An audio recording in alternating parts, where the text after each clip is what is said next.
கேட்க போகிற வார்த்தைக்காக நம்ம ஜெபம் பண்ணலாம். ஆண்டவரே,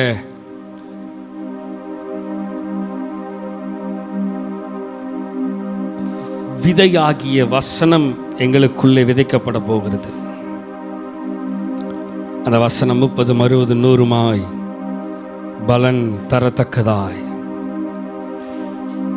கர்த்தர் பெரிய காரியங்களை செய்யுங்கப்பா.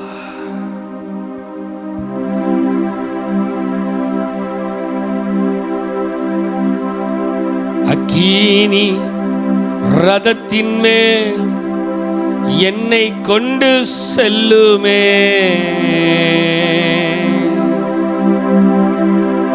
அக்கினி ரதத்தின் மேல் என்னை கொண்டு செல்லுமே, பரலோக தூதருடன் ஆராதிக்கச் செய்யுமே, பரலோக தூதருடன் ஆராதிக்கச் செய்யுமே. அக்கினி ரதத்தின் மேல் எங்களை கொண்டு வாங்கப்பா. உடைய அபிஷேகத்தின் அக்கினி எங்கள் மேலே ஊற்றப்படுவதாக. உடைய அக்கினி அபிஷேகம் எங்கள் மேலே ஊற்றப்படுவதாக. உடைய அக்கினி அபிஷேகத்தின் அனாயிண்டிங் ஆண்டவரே எங்களுக்குள்ளாக ஊற்றப்படும்படியாக வேண்டிக் கொள்கிறோம். The spiritual anointing, ஆவிக்குரிய அபிஷேகம் ஆண்டவரே வசனமாய் எங்களுக்குள்ளே வெளிப்படும்படியாக வேண்டிக் கொள்கிறோம். ஆண்டவரே, கேட்க போற வார்த்தைக்காக நன்றி செலுத்துகிறோம்.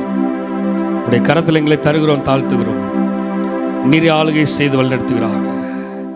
எல்லா துதி கன மகிமை எல்லாம் உமக்கு ஒருவருக்கு மாத்திரமே செலுத்துகிறோம். மீட்பரும் ரட்சகருமா இயேசு கிறிஸ்துவின் மூலம் ஜெபம் கேளும் எங்கள் ஜீவனுள்ள நல்ல பிதாவே. ஆமென், ஆமென். ஹல்லேலூயா, ஹல்லேலூயா. The year of blessing, the year of spiritual anointing. போன வருடத்தில் பிளஸ்ஸிங்கில் இருந்தோம். இந்த வருடத்தில் the year of spiritual anointing, ஆவிக்குரிய அபிஷேகத்திலே நாம் இருக்கிறோம். பரிசுத்த ஆவியானவர் தாமே இந்த காலை வேளையிலே நம்மோடு பேசுவாராக. ஆமென். சென்ற வாரத்தினுடைய 2வது பகுதியை நான் உங்களோடு தியானிக்க விரும்புகிறேன். சென்ற வாரத்திலே பரிசுத்த ஆவியானவர், அந்த அபிஷேகம், அந்த அக்கினி எந்த அளவுக்கு நம்மளை லீட் பண்ணிச்சு அப்படிங்கிறத நம்ம பார்த்தோம். அடுத்த பகுதி, அடுத்த 2வது பார்ட்டில் இன்றைக்கு நாம் தியானிக்க போகிறோம். அதே வசனத்தில் 2வது பகுதி 1 யோவான் 2ஆம் அதிகாரம் 27ஆம் வசனத்தை நாம் திரும்பவுமாக தியானிக்க போகிறோம். நீங்கள் அவராலே பெற்ற அபிஷேகம் உங்களில் நிலைத்திருக்கிறது, ஒருவரும் உங்களுக்கு போதிக்க வேண்டுவது இல்லை. அந்த அபிஷேகம் சகலவற்றையும் குறித்து உங்களுக்கு போதிக்கிறது. அது சத்தியமாய் இருக்கிறது, பொய் அல்ல. அது உங்களுக்கு போதித்தபடியே அவரில் நிலைத்திருப்பீர்களாக. ஆமென். As for you the anointing you received, as for you the anointing you received from him remains in you, and you do not need anyone to teach you, but as his anointing teaches you about all things, and as that anointing is real, not counterfeit, just as it has taught you, remain in you. ஆவிக்குரிய அபிஷேகத்தினுடைய பகுதி 2 குறித்து இந்த காலை வேளையிலே நாம் தியானிக்க போகிறோம். அபிஷேகம் என்பது ஒரு மனிதனுக்கு, ஒரு விசுவாசிக்கு மிகவும் அவசியமான ஒரு விஷயமாக காணப்படுகிறது. ஆமென். அபிஷேகம் இல்லாமல் தேவனுடைய சமூகத்தில், தேவன் சமூகத்தில் இன்னும் கிட்டி சேர அது நமக்கு உதவியாக இருக்கிறது.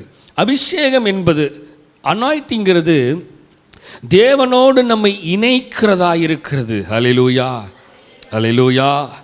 நம்முடைய ஸ்பிரிட்டை தேவனோடு இணைக்கிறதா இருக்கிறது.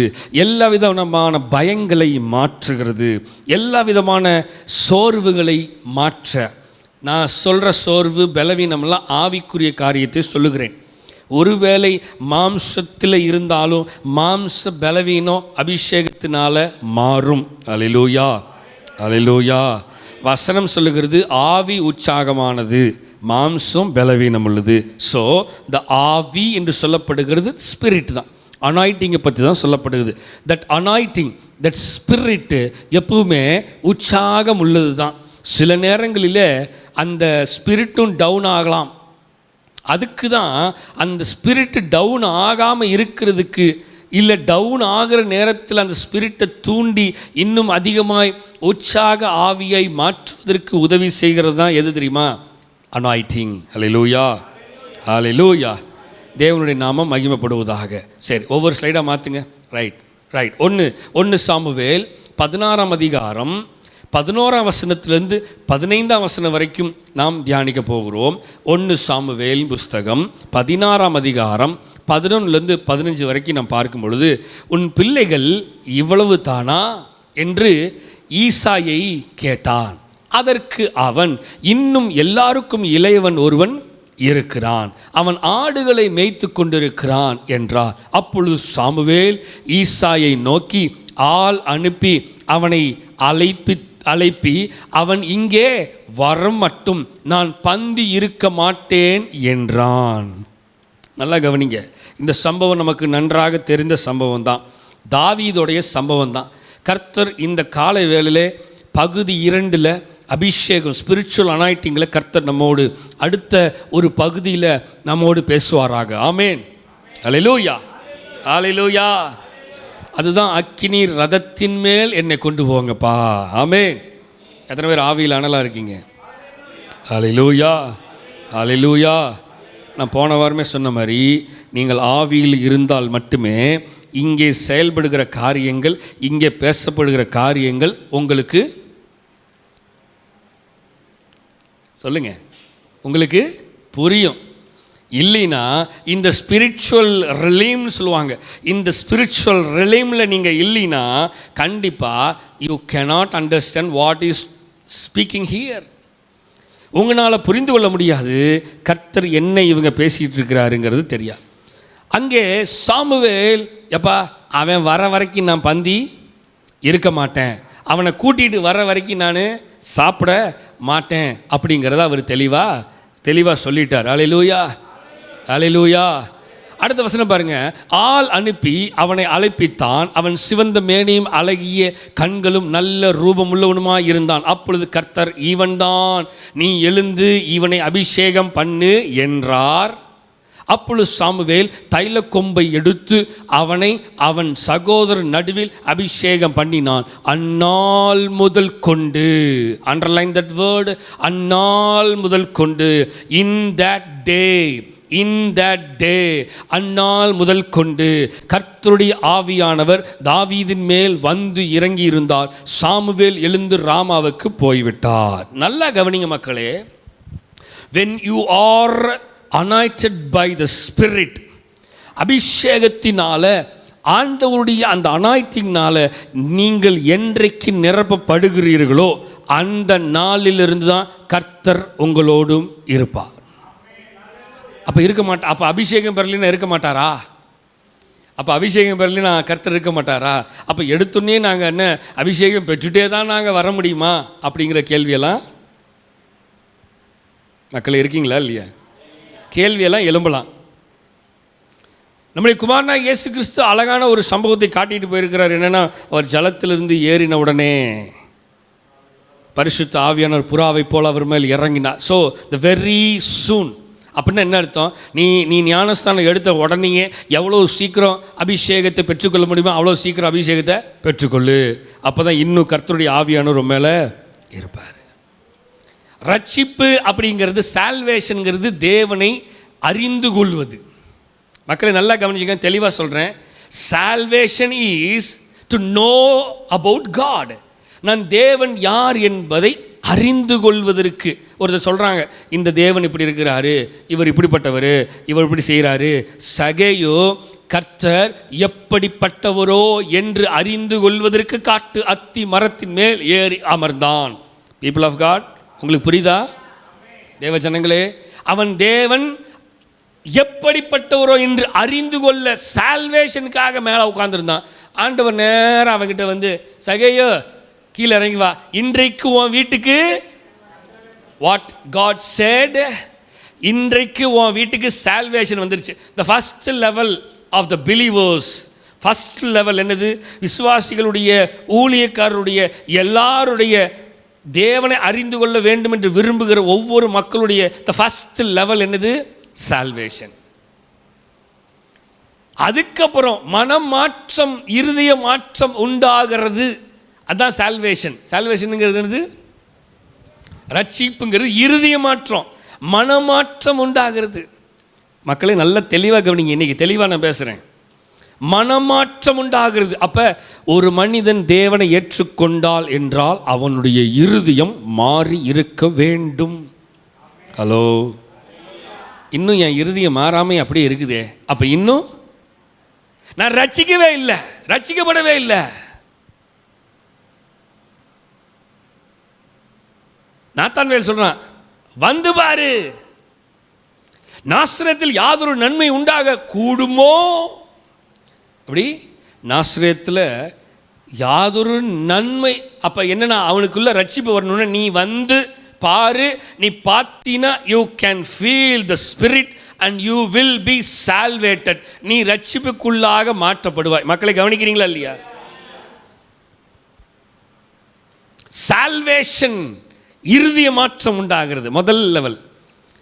த வெரி செகண்ட் லெவல் தான் என்னது? பேப்டிசம். நல்லா தெரிஞ்சுக்கோங்க. அப்போ ஒரு மனிதன் ஃபஸ்ட் லெவல்லேருந்து செகண்ட் லெவலுக்கு போகிறான்.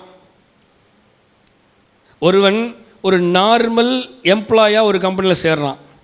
இப்போ அடுத்தது அவன் ஒரு டீம் லீடராக செகண்ட் லெவலுக்கு போயிட்டான். ஒரு டீமுக்கே அவன் ஒரு சாதாரண ஒரு மனிதனை உள்ளே போனவன் இப்போ டீம் லீடர் ஆகிட்டான். ரெண்டாவது லெவலுக்கு வந்துட்டான். இப்போ ரெண்டாவது லெவல் என்னது? பேப்டிசம். இப்போ இருதயம் தேவனுக்குள்ளாக மாறினது போல இப்போ உச்சந்தலை முதல் உள்ளங்கால் வரையில் சகலமும் தேவனுக்குள்ளாக மாறப்பட வேண்டும் என்று சொல்லி தன்னை அர்ப்பணித்து இம்மர்ஸ் பேப்டிசம், மூழ்கி ஞானஸ்தானம் எடுக்கும் பொழுது பழையவைகளெல்லாம் ஒளிந்தன, எல்லாம் புதிதாயின. The second level is totally washed out. என்னதுங்க? Totally washed out. முதல்ல இருதயம் மாறினது, ஹார்ட்டு கழுவப்பட்டது. இப்போ total wash out, top to bottom எல்லாத்தையும் வாஷ் பண்ணிட்டார். த தேர்ட் லெவல், கழுவப்பட்ட மூணாவது லெவல், டீம் லீடராக இருக்கிறவன் இப்போ என்ன ஆகுறான்? மேனேஜராக ஆகிறான். எப்படி? எல்லாவற்றிற்கும் மேலான அதிகாரியாக மாறான். தேர்ட் லெவலுக்கு போகிறான். அதுதான் இம்மர்ஸ் பேப்டிசம் எடுத்து தேவனுக்குள்ளாக நான் என்னை முழுமையாய் தந்து விட்டேன் என்று சொல்லி அர்ப்பணித்தும் ஞானஸ்தானம் எடுத்து அடுத்த லெவலுக்கு வந்ததுக்கப்புறம் the third level it reflects anointing. அதுதான் அபிஷேகத்தை குறித்து விளம்புகிறது. ஹல்லேலூயா, ஹல்லேலூயா, ஹல்லேலூயா. இப்போ ஃபஸ்ட் லெவல் தாண்டியாச்சு, செகண்ட் லெவல் வந்தாச்சு, தேர்ட் லெவலுக்கு வரணும். இப்போ ஃபஸ்ட் லெவல்லையே நின்றுட்டு இருக்கிறோம் அப்படின்னா நம்ம இன்னும் எந்த நிலையில், எப்படிப்பட்ட மனப்பக்குவத்தில், எப்படிப்பட்ட ஆவிக்குரிய வாழ்க்கையில் நம்ம இருக்கிறோங்கிறத ஜஸ்ட் திங்க், நினச்சி பாருங்கள். இன்னும் நான் செகண்ட் லெவலுக்கே வந்துட்டேன். இப்போ தேர்ட் லெவலுக்கு போகணும். ஈசாக்கு ஃபஸ்ட்டு லெவல் ஏசேக்கில் வந்தான், ரைட். செகண்ட் லெவல் சித்னாக்கு வந்தான். தேர்ட் லெவல் எங்கே வந்தான்? ரெகோபோத்துக்கு வந்தான். பீர்ஷிபாவுக்கு போனான். ஃபோர்த் லெவலுக்கே போயிட்டான். அவன் அதோடு நிற்கலை. அவன் கடந்து போய் கொண்டு தான் இருந்தானே தவிர அவன் நிற்கவே இல்லை. மக்களை கவனிக்கிறீங்களா? வசனம் சொல்லுகிறது, கர்த்தருடைய ஆவியானவர் தாவீதின் மேல் வந்து இறங்கி இருந்தார். எப்படி? அவன் தன் சகோதரன் நடுவிலே அபிஷேகம் பண்ணினான். அந்நாள் முதல் கொண்டு, சொல்லுங்க, அந்நாள் முதல் கொண்டு, இன் த டே, அந்நாள் முதல் கொண்டு. அப்போ அபிஷேகத்தினுடைய பகுதி என்னவென்றால், இந்த லெவல் 3ல் அந்நாள் முதல் கொண்டு கர்த்தருடைய ஆவியானவர் என்மேல், தாவீதின் மேல் இருந்தது போல என்மேல் இருக்கணும். அவன் ஊழியக்காரன் வந்து என்னென்ன செய்யணுமோ செஞ்சுட்டு அவன் போயிட்டான். ஊழியக்காரன் வந்து எப்பவுமே நீ ஜோம் பண்ணு, ஜோம் பண்ணு, ஜோம் பண்ணு, ஜோம் பண்ணு, ஜோம் பண்ணியா, நீ ஜோம் பண்ணியா, நீ ஜோம் பண்ணியா. சாமுவேலோட என்ன வேலை? நேராக ஆண்டவர் சொன்னார், நேராக கிளம்பி வந்தார். எப்பா யாருப்பா ஆண்டவரே தெரியாமல் தப்பு பண்ணிட்டேன் ஆண்டவரே, இவன் இல்லை ஐயோ நீர் சொல்லும் அப்படின்னு ஆண்டவர்கிட்ட கேட்டு, இப்போ ஆண்டவர் சொல்கிறவன எப்பா யாராவது இருக்கானா, இன்னொருத்தர் இருக்கிறான் அவனை கூட்டிகிட்டு வான்னு சொல்லி ஆண்டவர் யாரை காட்டுகிறாரோ அவளை அபிஷேகம் பண்ணிட்டு அவன் வசனம் சொல்லு பாருங்க, சாமுவேல் எழுந்து, நல்லா சொல்லுங்க, சாமுவேல் எழுந்து எங்கே போனா, திருப்பி he back to his work. அவ்வளோதான், அவன் வேலைக்கு அவன் போயிட்டான். இவனை அபிஷேகம் பண்ணி இவன் மேலே பரிசுத்த ஆவியை அவன் மேலே இறக்கை ஊற்றி அபிஷேகம் பண்ணிட்டு அவன் கிளம்பி போயிட்டான், அவன் வேலையை பார்த்துட்டு. இப்போ இந்த அபிஷேகத்தை பெற்றுக்கொண்டு அடுத்த லெவலுக்கு போக வேண்டியது யாருடைய வேலை? சாமுவேல் வேலை இல்லை, தாவீதோட வேலை. தாவீது அபிஷேகம் பண்ணி சாமுவேல் ஊருக்கு போயிட்டாரு. இப்போ அபிஷேகம் பண்ணப்பட்ட தாவீதுக்கு என்ன தகுதி? அடுத்தது அபிஷேகம் பண்ணப்பட்ட தாவீது இன்னும் அதிகமாய் தேவனுக்குள்ளாக வளரணும். ஹல்லேலூயா, ஹல்லேலூயா, ஹல்லேலூயா. மாத்துக்கப்பா. கர்த்தருடைய ஆவி சவுலை விட்டு நீக்கினார். நல்லா கவனிங்க. இப்போ பரிசுத்த ஆவி ஒருத்தருக்குள்ளே வந்துச்சுன்னா தேவன் யாரை தேர்ந்தெடுக்கிறாரோ அவர்களை தேர்ந்தெடுத்து விட்டால் அடுத்த ஆள் ரிஜெக்ட் ஆட்டோமேட்டிக்காக. கர்த்தருடைய ஆவி சவுலை விட்டு நீக்கினார். கர்த்தரால் வரவிடப்பட்ட ஒரு பொல்லாத ஆவி அவனை கலங்க பண்ணி கொண்டு இருந்தது. வி தாட், நம்ம நினச்சிட்டு இருக்கிறோம், பாஸ்டர் பேய் ஒரே தொந்தரவு பண்ணுது. பாஸ்டர் பேயெல்லாம் தொந்தரவு பண்ணாது. சில நேரத்தில் கர்த்தரே பேயை வீட்டுக்கு அனுப்புவார். நல்லா போய் அவங்கள ஒரு ஆட்டை ஆட்டிட்டு வா போ அப்படின்னு பேய் அனுப்புவார் கர்த்தரே. ஏன் தெரியுமா? நம்ம ஆட்டத்தை அடக்கிறதுக்கு அவர் ஒரு ஆளாக வீட்டுக்கு அனுப்புவார். ஹலோ, வசனம் என்ன சொல்லுது? கர்த்தரால் வரவிடப்பட்ட ஒரு பொல்லாத ஆவி சவுலை அவனை கலங்க பண்ணி கொண்டிருந்தது. அது வரைக்கும் கலங்க பண்ணலை, அது வரைக்கும் பொல்லாத ஆவி வரவே இல்லை சவுலுக்கிட்ட. சவுலை கர்த்தர் தானே தேர்ந்தெடுத்தாரு, கர்த்தர் தானே தேர்ந்தெடுத்தாரு. ஆமாம், சவுலம் அவனா ராஜ்யபாரத்துக்கு வரலையே, அவனா ராஜாவா வரல, அவனையும் அபிஷேகம் பண்ணி தான் ராஜாவை உட்கார வச்சாங்க. பீப்புள் ஆஃப் காட் நல்லா தெரிஞ்சுக்கோங்க, கர்த்தர் அபிஷேகம் பண்ணின அந்த அபிஷேகத்தை சரியான நிலையில் வைத்து சரியான முறையில் கையாண்டு சரியாக நம்ம ஓடிட்டே இருந்தோம்னா இட் வில் கண்டினியூ, நம்மளோடு கண்டினியூ ஆகிட்டே இருக்கும். இப்போ அந்த அபிஷேகம் நமக்குள்ளே இருந்தாலுமே நம்ம ஆண்டவருக்கு விரோதமாய் அல்லது மனிதர்களுக்கு விரோதமாய் அல்லது ஏதாவது ஒரு காரியத்தை நாம் சிந்திக்கும் பொழுது செயல்படும் பொழுது கர்த்தருடைய அபிஷேகம் அங்கே இருந்து நீக்கப்பட்டு வேற ஆவியை உள்ள ஸ்பிரிட்டை தூக்கிட்டு அனாயிட்டிங்க தூக்கிட்டு வேற ஆவியை உள்ள நுழைச்சிருவாரு. யாரு? கர்த்தரே நுழைப்பார். இங்கே சத்தம் வரல. பாஸ்டர் என்னமோ தெரியல, எங்களுக்கு ஒரே பிரச்சனையாக இருக்குது, ஒரே போராட்டமாக இருக்குது. நல்லா கவனிங்க, யோபுவை சோதிக்கும்படியாக கர்த்தர் தான் அனுமதியை கொடுக்குறார். போய் அவனை ஒரு ஆட்டு. God wants to test us. கர்த்தர் நம்மை சோதிக்கும்படியாக, கர்த்தர் நம்மை சோதிக்க முடியாது. ஒரு வசனம் எனக்கு ஞாபகம் வருது. 2 கொரிந்தியர் 2 அதிகாரம் ஸ்லைடில் இல்லை, இப்போ ஆவியானவரோடு அந்த வசனத்தை வெளிப்படுத்த ரிமைண்ட் பண்ணார், அதனால் நான் பேசுகிறேன். 2 கொரிந்தியர் 2 அதிகாரத்தில் நீங்கள் பார்த்தீங்கன்னா 7 வசனத்தில் பாருங்களேன். ஆதலால் அவன் அதிக துக்கத்தில் அமிழ்ந்து போகாதபடிக்கு நீங்கள் அவனுக்கு மன்னித்து ஆறுதல் செய்ய வேண்டும். எப்படி அவன் அதிக துக்கத்தில் அமிழ்ந்து போகாதபடிக்கு நீங்கள் அவனுக்கு மன்னித்து ஆறுதல் செய்ய வேண்டும். அந்தபடி உங்கள் அன்பை அவனுக்கு காண்பிக்கும்படி உங்களை வேண்டிக் கொள்கிறேன். நீங்கள் எல்லாவற்றிலையும் கீழ்ப்படிந்து இருக்கிறீர்களோ என்று உங்களை சோதிக்கும்படியாக இப்படி எழுதினேன். எல்லாவற்றிற்கும் நீ கீழ்ப்படிந்து இருக்கிறியான்னு பார்க்கறதுக்கு நான் எழுதுறேன்ப்பா. ஹலோ மக்களே, அபிஷேகம் அதுதான். இப்போ யோபுவை டெஸ்ட் பண்ணுறதுக்கு கர்த்தரே அனுமதிக்கிறாரு ஆவிய. பிசாசு சாத்தான கர்த்தரே அனுமதிக்கிறார். கர்த்தர் சொல்றார், சரி நீ அவனை போய் நோண்டு போ. பீப்புள் ஆஃப் காட், திங்க் எல்லாவற்றிலையும் கீழ்ப்படிந்து இருக்கிறீர்களோ? சும்மா நினைச்சிடக்கூடாது. அனாயிட்டிங் அப்படிங்கிறது சாதாரண விஷயம் கிடையாது. ஒரு மனுஷன், ஒரு தேவ பிள்ளை, ஒரு தேவ மனுஷன் தேவனால் அபிஷேகம் பண்ணப்பட்டு இருக்கிறான் என்றால் நிச்சயமாய் அவன் full total control with God. அவ்வளோதான், முழுசும் கண்ட்ரோல் கர்த்தர் தான். கர்த்தர் என்ன செய்ய சித்தமாக இருக்கிறாரோ அதை தான் அவர் செய்வார். நம்ம வாழ்க்கையில் நம்ம செய்யணும்னு நினைக்கிறது நடக்கவே நடக்காது. அவர் என்ன அனுமதிக்கிறாரோ அதுதான் நடக்கும். அவர் என்ன சொல்றாரோ அதுதான் செயலாற்ற முடியும். ஹல்லேலூயா. அடுத்த வசனம் பாருங்க. எவனுக்கு நீங்கள் மன்னிக்கிறீர்களோ அவனுக்கு நானும் மன்னிக்கிறேன். மேலும் எதை நான் மன்னிக்கிறேனோ அதை உங்கள் நிமித்தம் கிறிஸ்துவினுடைய சன்னிதானத்திலே மன்னிக்கிறேன். நீங்க என்ன மன்னிக்கிறீங்களோ இங்க கிறிஸ்துவினுடைய சன்னிதானத்திலிருந்து உங்களுக்கு மன்னிக்கிறேன். அடுத்த வசனம் பாருங்க, 11. சாத்தானாலே நாம் மோசம் போகாதபடிக்கு அப்படி செய்தேன். அவனுடைய தந்திரங்கள் நமக்கு தெரியாதவைகள் அல்லவே.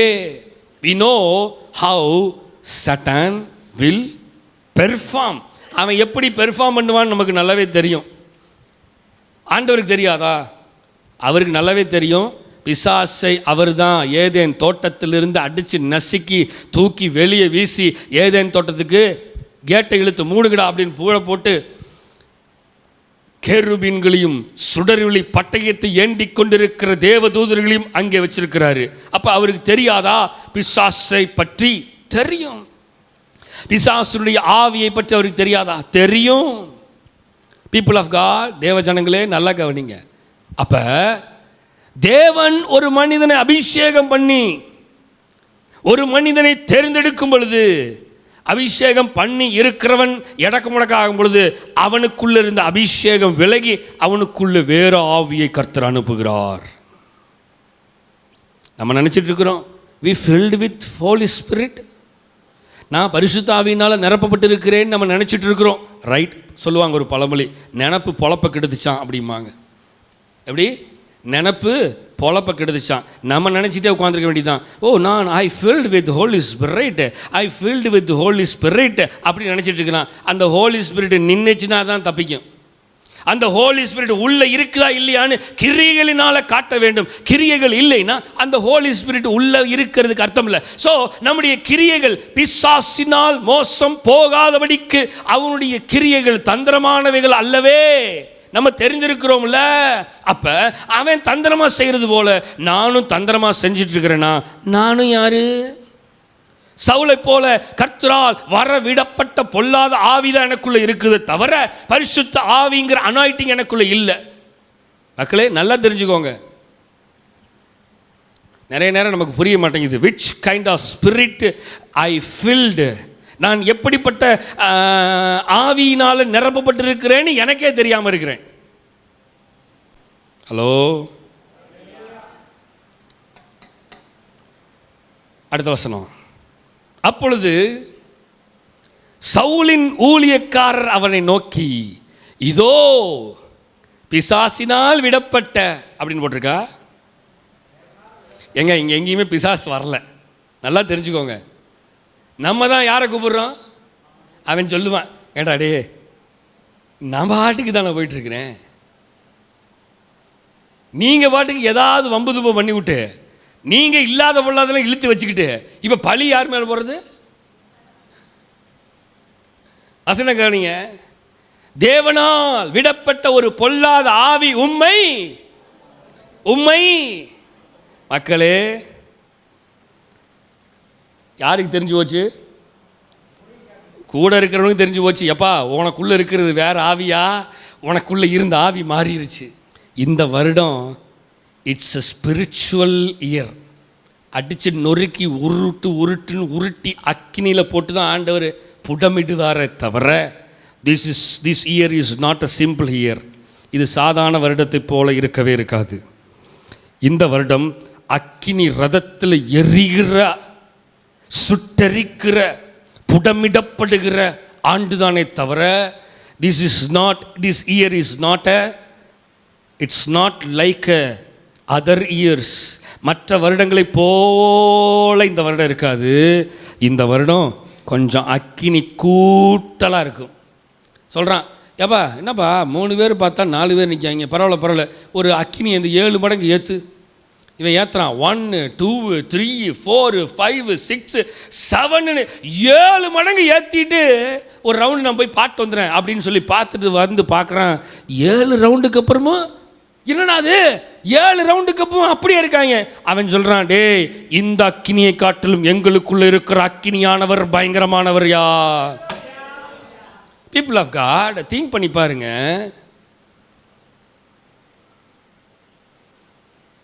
எரிகிற அக்கினி சூளைக்கு நடுவில் நிற்கிறான். ஏத்து அப்போ எவ்வளவு தைரியமாக இருந்தானா? அவனுக்குள்ள இருக்கிற அக்கினி இது, அதை காட்டில் இந்த அக்கினி பயங்கரமான அக்கினிடா. இதெல்லாம் ஒன்றுமே பண்ணாது. நாங்கள் ஆல்ரெடி அந்த அக்கினியை ஃபீல் பண்ணி இருக்கிறபடினால, அந்த ஸ்பிரிட்டு எங்களுக்குள்ள பற்றி எரிந்து கொண்டு இருக்கனால இந்த அக்கினியெல்லாம் ஒன்றுமே எங்களை பண்ண முடியாது. நீ எத்தனை மடங்கு வேணாலும் ஏத்திக்கோன்னு சொல்லி அசால்ட்டாக நிற்கிறாங்க பாருங்க. Why? ஏன்? They are filled with the real Holy Spirit. அவர்கள் உண்மையாலும் பரிசுத்த ஆவியினால நிரப்பப்பட்டு இருந்தபடியினால that fire cannot touch them. அந்த நெருப்பு அவர்களை தொட முடியவில்லை. ஏனென்றால் அவங்களுக்குள்ள இருக்கிற அக்கினியானவர் அந்த நெருப்பை காட்டிலும் பயங்கரமானவராக இருக்கிறார். அல்லேலூயா, அல்லேலூயா. மாற்றுங்க ரைட், ஒரு நிமிஷம் முன்னாடி வாங்க. பழைய ஏற்பாட்டிலும் புதிய ஏற்பாட்டில் அபிஷேகம் பரிசுத்த ஆவியானவரால் ஒரு விசேஷமான செயல் மற்றும் வல்லமையை பற்றி பேசுகிறது. பரிசுத்த ஆவி அபிஷேகம் எதை பற்றி பேசுது? பழைய ஏற்பாடாக இருந்தாலும் சரி, புதிய ஏற்பாடாக இருந்தாலும் சரி, அபிஷேகம் பரிசுத்த ஆவியானவரால் ஒரு விசேஷமான செயல். It's a special work. விசேஷமான செயல் மற்றும் வல்லமையை பற்றி பேசுகிறது. வருங்கால அரசனான தாவீது தேவனுடைய தீர்க்கதரிசியால் எண்ணெயால் அபிஷேகம் செய்யப்பட்டான். அது வெளிப்புற வெளிப்பாடு. நல்லா கவனிங்க, எண்ணெய் ஊற்றி அபிஷேகம் பண்ணது வெளிப்புறத்தினுடைய வெளிப்பாடு. ஆனால் உள்ளத்தில் என்ன நடந்து என்பது அதைவிட தட் இஸ் so important. என்னவா? வெளி தோற்றத்தில் எண்ணெயை ஊற்றி அபிஷேகம் பண்ணுவது அது வெளி தோற்றத்தை காட்டிலும் உட்புறத்தில் என்ன நடந்தது என்பது தான் மிக முக்கியமான விஷயமாக இருக்கிறது. அந்த வெளிப்படையான அபிஷேகத்தின் செயல் தேவன் அவருக்காக வைத்திருந்த எதிர்காலத்திற்காக அவரை சித்தப்படுத்துவதற்காக பரிசுத்த ஆவியானவரால் அவன் மீது வருவதை குறிக்கிறது. பரிசுத்த ஆவியானவருடைய அவன் மீது இறங்குகிற வருங்காலத்தில் வெளிப்படையாய், மாத்துங்கப்பா, வெளிப்படையாய் பரிசுத்த ஆவியானவர் அவன் மேலே இறங்குவதை காட்டுகிறது. எனவே பரிசுத்த ஆவியின் அபிஷேகம் பற்றி கேள்வி எழுகிறது. என்னது? எதற்காக அபிஷேகம் நமக்கு கொடுக்கப்படுகிறது?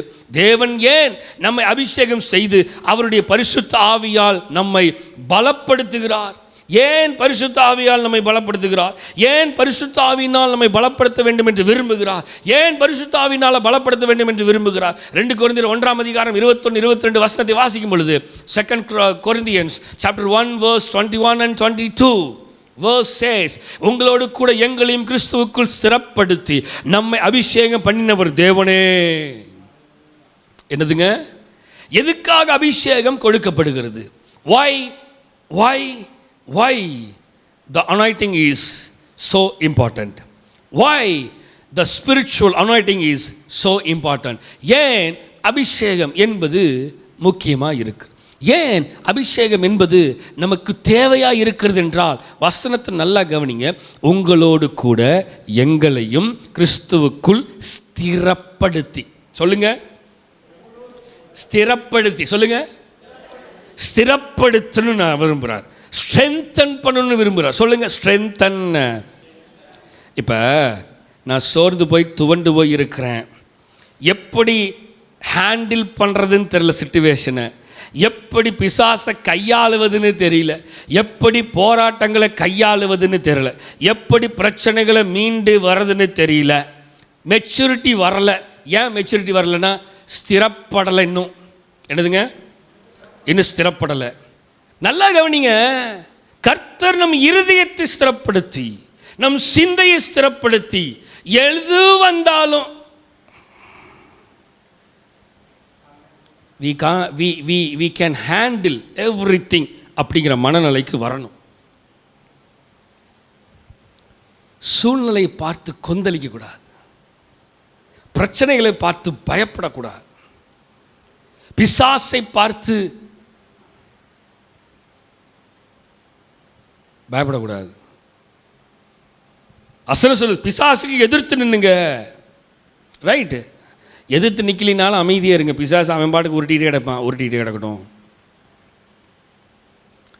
நம்முடைய வழி அது. அவங்ககிட்ட போய் சண்டை போட்டு இருக்கிறது it's not my way, it's not my way. தேவ திட்டம் என்னை அபிஷேகம் பண்ணி என்னை ஒரு வழியில் நடத்தி கொண்டு போன்னு விரும்புகிறாரு. அதுக்கு நல்ல உதாரணம் யார்? ஈசாக்கு தான். தேவன் எனக்கு ஒரு பாதையை காண்பித்து என் குடும்பத்தை, என் தகப்பன் குடும்பத்தை அபிஷேகம் பண்ணியிருக்கிறாரு. நேராக போகிறான். கேராரூரார் ஜனங்கள் வந்து அவனோடு சண்டை போடுறார்கள். வச்சுக்க போ அப்படின்ட்டு போயிட்டான். திருப்பி வந்து சண்டை போடுறாங்க, வச்சுக்க போன்னு போயிட்டான்.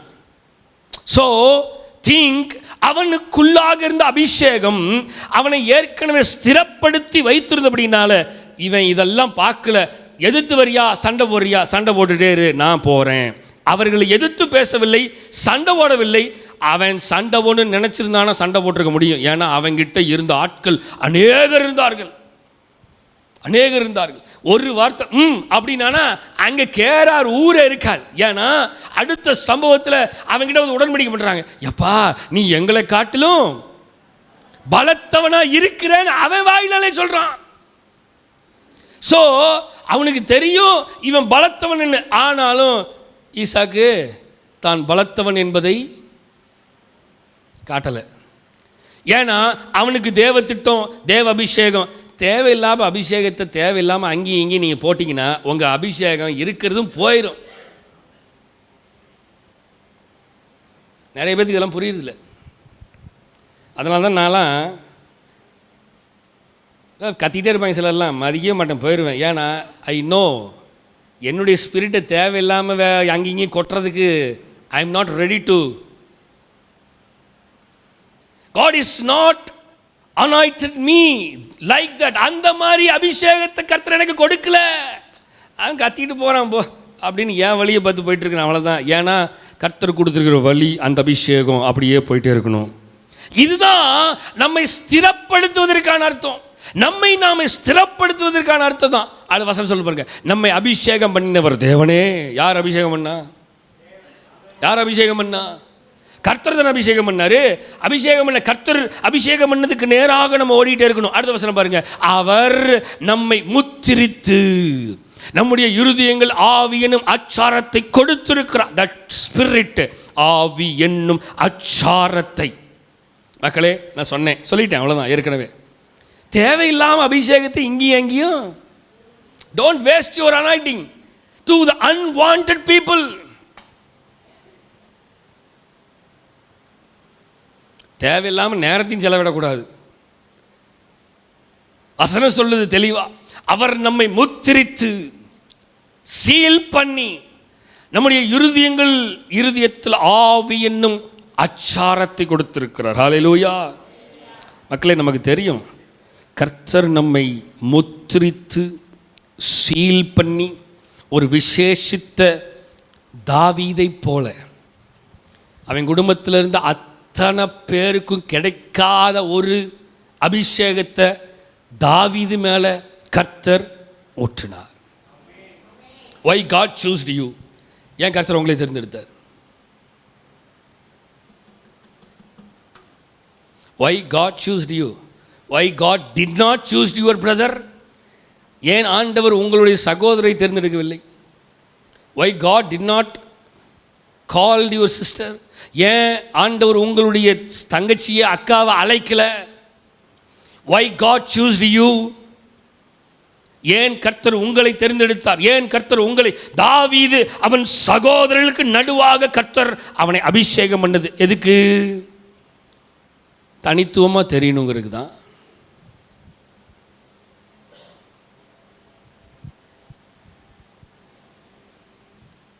தாவீதை பற்றி நிறைய பேசலாம். நல்லா கவனிங்க. தாவீதின் மேல் இருந்த ஆவியானவர், அந்நாள் முதல் கொண்டு தாவீதின் மேல் பரிசுத்த ஆவியானவர் இருந்தார். பீப்புள் ஆஃப் காட், நல்லா கவனிங்க. இவன் இருதயத்தை ஸ்திரப்படுத்தி, இவன் அனாய்டடுங்கிறத எப்படி ப்ரூவன் ஆகுது? அபிஷேகம் பண்ணப்பட்டு வீட்டில் இருக்கிறான். அன்னைமார்கள் எல்லாம் போருக்கு போயிட்டாங்க. அங்கே போய் வேலை ஸ்தலத்தில் வேலையில் இருக்காங்க. அங்கே ஒருத்தன் வந்து நிற்கிறான், கோலியாத்துன்னு ஒருத்தன் வந்து நிற்கிறான்.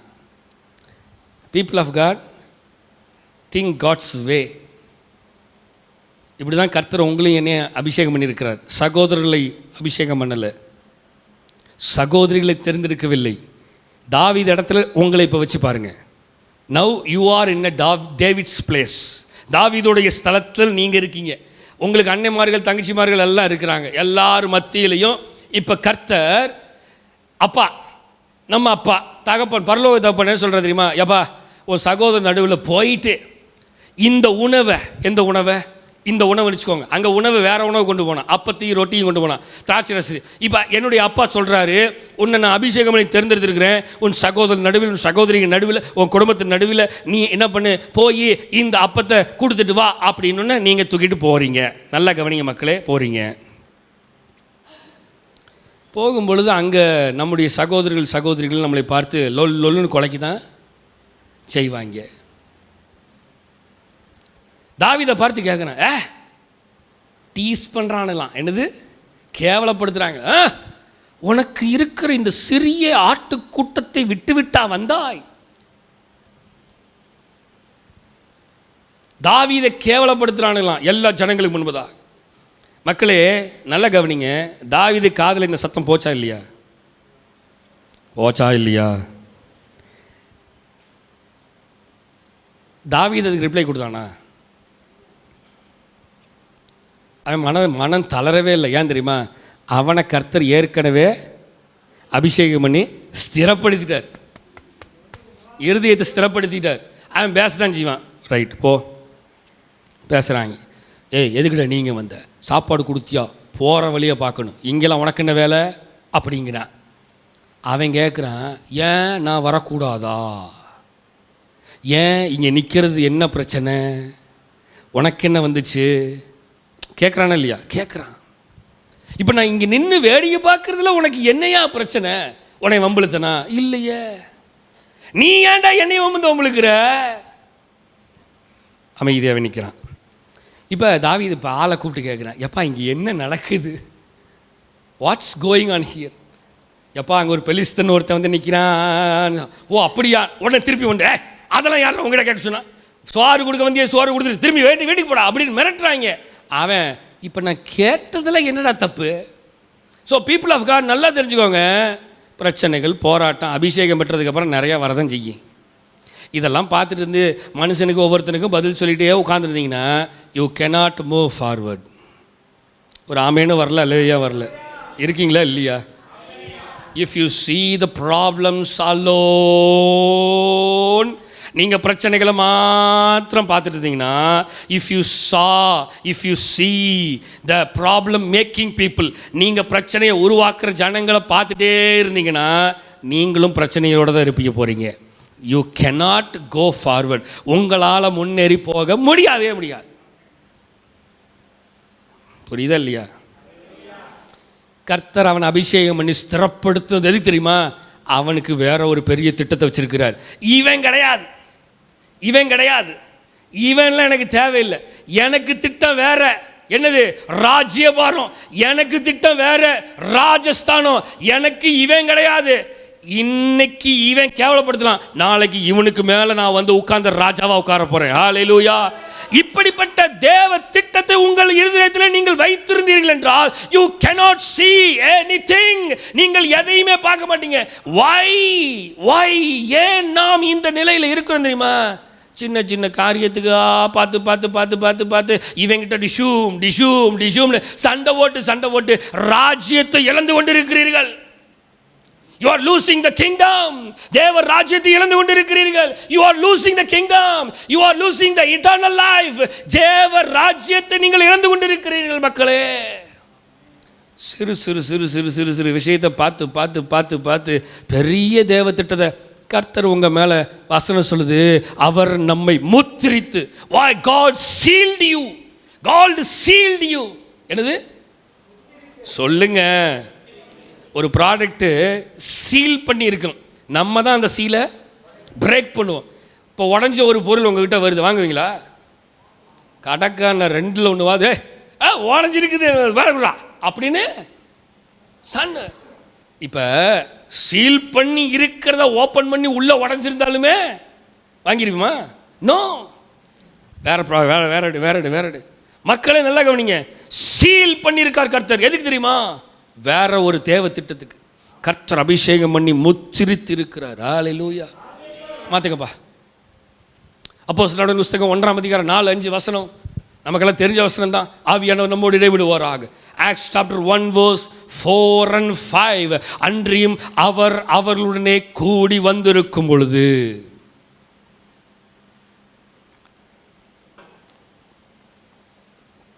அவர்களை நோக்கி, யோவான் ஜனத்தினாலே ஞானஸ்தானம் கொடுத்தான், நீங்கள் சில நாளுக்குள்ளே பரிசுத்த ஆவியினால் ஞானஸ்தானம் பெறுவீர்கள்.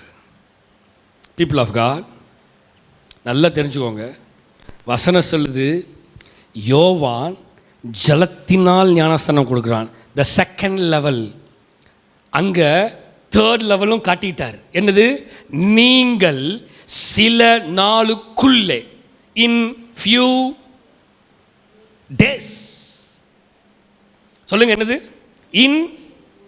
in few days, சில நாளுக்குள்ள பரிசுத்த ஆவியினாலே ஞானஸ்தானம் பெறுவீர்கள். ஏன் தெரியுமா? கர்த்தர் முத்திரித்து வச்சிருக்கிறாரு. God wants to anoint me. அவருடைய ஸ்பிரிட்னால என்னை அபிஷேகம் பண்ணணும்னு கர்த்தர் விரும்புகிறாரு. எத்தனை நாளைக்குள்ள? சில நாளைக்கு உள்ள. இன்னும் நான் அபிஷேகம் பெறாமல் இருக்கிறேன் பாஸ்டர், இன்னும் நான் அபிஷேகம் பெறுவது எப்படின்னு எனக்கு, நான் சாமுவேல் தான். எது? நான் சாமுவேல் தான், ஊழியக்காரன். சொல்ல தான் முடியும் அபிஷேகத்தை பெற்றுக்கொள்ளணும்னு. எப்படி பெற்றுக்கொள்வதுங்கிறத மெத்தட வழிவாசலை டீச் பண்ண தான் முடியும். அந்த பரிசுத்த ஆவியானவர் பெற்றுக்கொள்வது அவர் தெளிவாக சொல்லியிருக்கிறார். இதுதான் first method, this is the second way, this is the third way அப்படின்னு அவர் தெளிவாக சொல்லியிருக்கிறார். வசனத்தை மாற்றுங்கப்பா. இப்போ சில நாளைக்குள்ளே பரிசுத்த ஆவியினால் நிரப்பப்பட்டிருக்கிறபடினால, நீங்கள் பரிசுத்த ஆவியினால் நிரப்பப்பட போகிறபடினால சில நாளைக்கு உள்ள.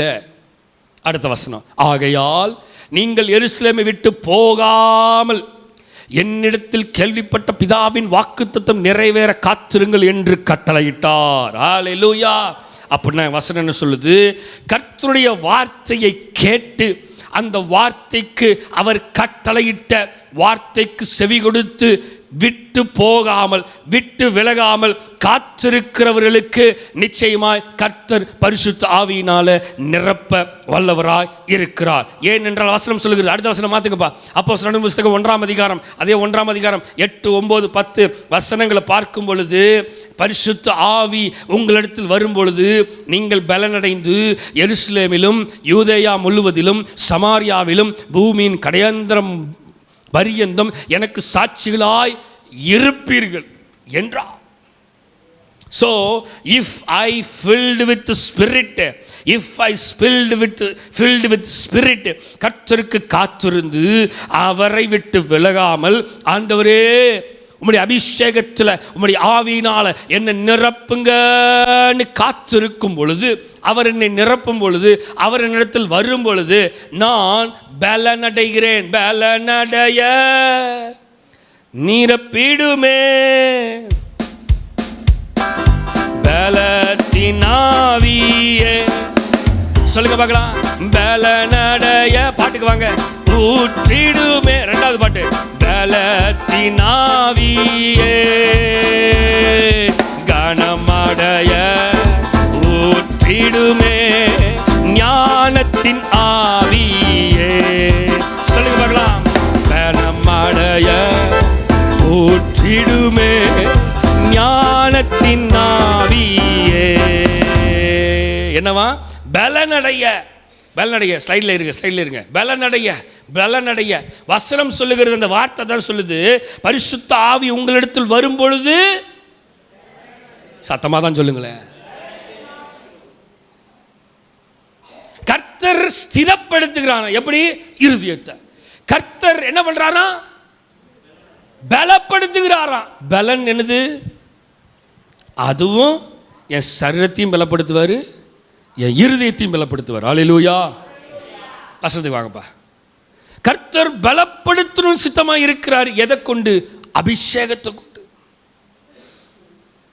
If you are strengthened by the Spirit of God, நீங்கள் பரிசுத்த ஆவியினால் நிரப்பப்பட்டிருந்தீங்கன்னா நிச்சயமா யாருக்கு சாட்சியாக இருப்பீங்க? மக்களை வசனத்தை சொல்லுங்கள். யாருக்கு சாட்சியாக இருப்பீங்க? எது? பக்கத்து வீட்டுக்காரனுக்கு, ஏற்று வீட்டுக்காரனுக்கு, சொந்தக்காரனுக்கு, ஃப்ரெண்ட்ஸுக்கு? முதல்ல எனக்கு சாட்சியாக இரு. 9 வசனம். இவைகளை அவர் சொன்ன பின்பு அவர்கள் பார்த்து கொண்டிருக்கையில், அவரை பார்த்துட்டே இருக்கும்பொழுது, உயர எடுத்து கொள்ளப்பட்டார். அவர்கள் கண்களுக்கு மறைவாக ஒரு மேகம் அவரை எடுத்துக்கொண்டது. அவர் போகிற போது அவர்கள் வானத்தை அண்ணாந்து பார்த்து கொண்டிருக்கையில், இதோ வெண்மையான வஸ்திரம் தரித்த 2 பேர் அவர்கள் அருகே நின்று, கலிலேயராகிய மனுஷரே, நீங்கள் ஏன் வானத்தை அண்ணாந்து பார்த்து நிற்கிறீர்கள்? உங்களிடத்திலிருந்து வானத்துக்கு எடுத்து கொள்ளப்பட்ட இந்த இயேசுவானவர் எப்படி உங்கள் கண்களுக்கு முன்பாக வானத்துக்கு எழுந்தருளி போனாரோ அப்படியே மறுபடியும் வருவார் என்றார்கள். ஹல்லேலூயா. அவர் எப்படி போனாரோ அப்படியே பரிசுத்த ஆவியானவர் உங்களிடத்தில் வரும் பொழுது, அவர் ஏற்கனவே சொல்லிட்டு போயிட்டார். முதல் வசனத்தை வாங்க. இப்போ 8ஆம் வசனத்துக்கு வாங்க. முன்னாடி, நான் எப்படி போறேனோ அப்படி போயிட்டு உங்களுக்கு ஒரு பரிசுத்த ஆவியை அனுப்புவேன். அவர் வந்தா நீங்க சகல ஜனங்களுக்கு முன்பதாக சாட்சிகளா, எனக்கு சாட்சிகளா இருப்பீங்க. சகல ஜனங்களுக்கு முன்பதாக எனக்கு சாட்சியா இருப்பீங்க. சகல ஜனங்களுக்கு முன்பதாக எனக்கு சாட்சியா இருப்பீங்க. மக்களே நல்லா கவனிங்க. வசனம் சொல்லுது, யூதேயாவிலும் சமாரியாவிலும், அடுத்தது பூமியின் கடையாபரிந்தமும் கடைசி பரிந்தும் எனக்கு ரைட். அப்போ பரிசுத்த ஆவியானவர் உங்கள்கிட்ட வந்துட்டா நீங்கள் பலன் அடைஞ்சு நீங்கள் என்ன பண்ணுவீங்க? எல்லா இடங்கள்லையும், உன் வீட்டில், உன் சபையில், உன் சொந்தக்காரங்கிட்ட, உன் ஃப்ரெண்ட்ஸுக்கிட்ட, பாஸ்டர் நான் காலேஜுக்கு போகிறேன்னா அதனால் காலேஜில் இருக்கிற பசங்களுக்கு தகுந்த மாதிரி தான் நான் நடக்கணும். என்ன சொல்கிறார் ஆண்டவர்? என்ன சொல்கிறார் ஆண்டவர்? எனக்கு சாட்சியார். பாஸ்டர் என் ஃப்ரெண்டுக்கு சாட்சியாக இருக்கணும், இல்லைன்னா அவன் என்கிட்ட பேச மாட்டான். அவன் பேசலைன்னா பேசாட்டி போகிறான். ஆண்டவர் உங்கள்கிட்ட பேசுகிறாருல்ல. இப்போ அவன் பேசுவேன், யார் பேச மாட்டா? போச்சா? பாஸ்டர் இதுதான் இப்போ ஸ்டைல். பாஸ்டர் இப்போ இதுதான் ட்ரெண்டு, பசங்கள்லாம் சொல்கிறாங்க. இப்போ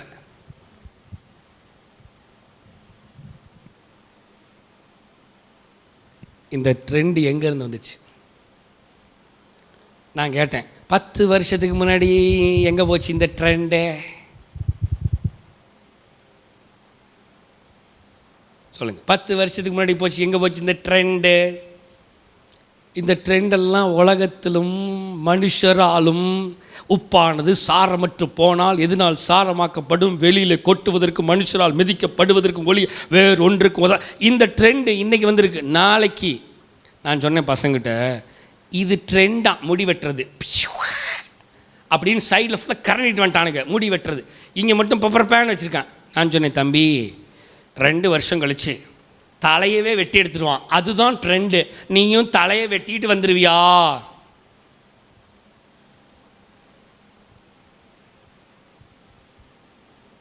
ரெண்டு வருஷம் கழிச்சு 2 கையை வெட்டிடுவான், இதுதான் ட்ரெண்டுமா. 2 விரலை வெட்டிக்குவியா ட்ரெண்டுக்காக? நீ யாருக்கு சாட்சியா இருக்கிற? பாஸ்டர் பேண்ட்டு தூக்கி மேலே போட்டுக்குவோம், இது ட்ரெண்டு. அடுத்த வருஷம் பேண்ட்டே இல்லாமல் ரோட்டில் போகிறானா, நீ போவியா? வசனம் சொல்லுது, பரிசுத்த ஆவி உங்களிடத்தில் வரும்பொழுது நீங்கள் பலனடி. எப்படி பலனடின்னு? ஆண்டவரே, இந்த உலகத்தில் இருக்கிறவன் பேண்ட்டை தூக்கி மேலே போட்டுக்கிட்டு வரான், இதை பார்க்கும்போது எனக்கும் பேண்ட்டை போடணும்னு தோணுது.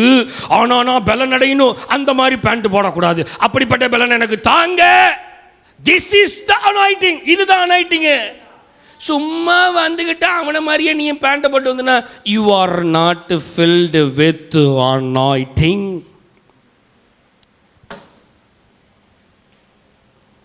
ஏதாவது தப்பாக பேசுகிறேன்னா?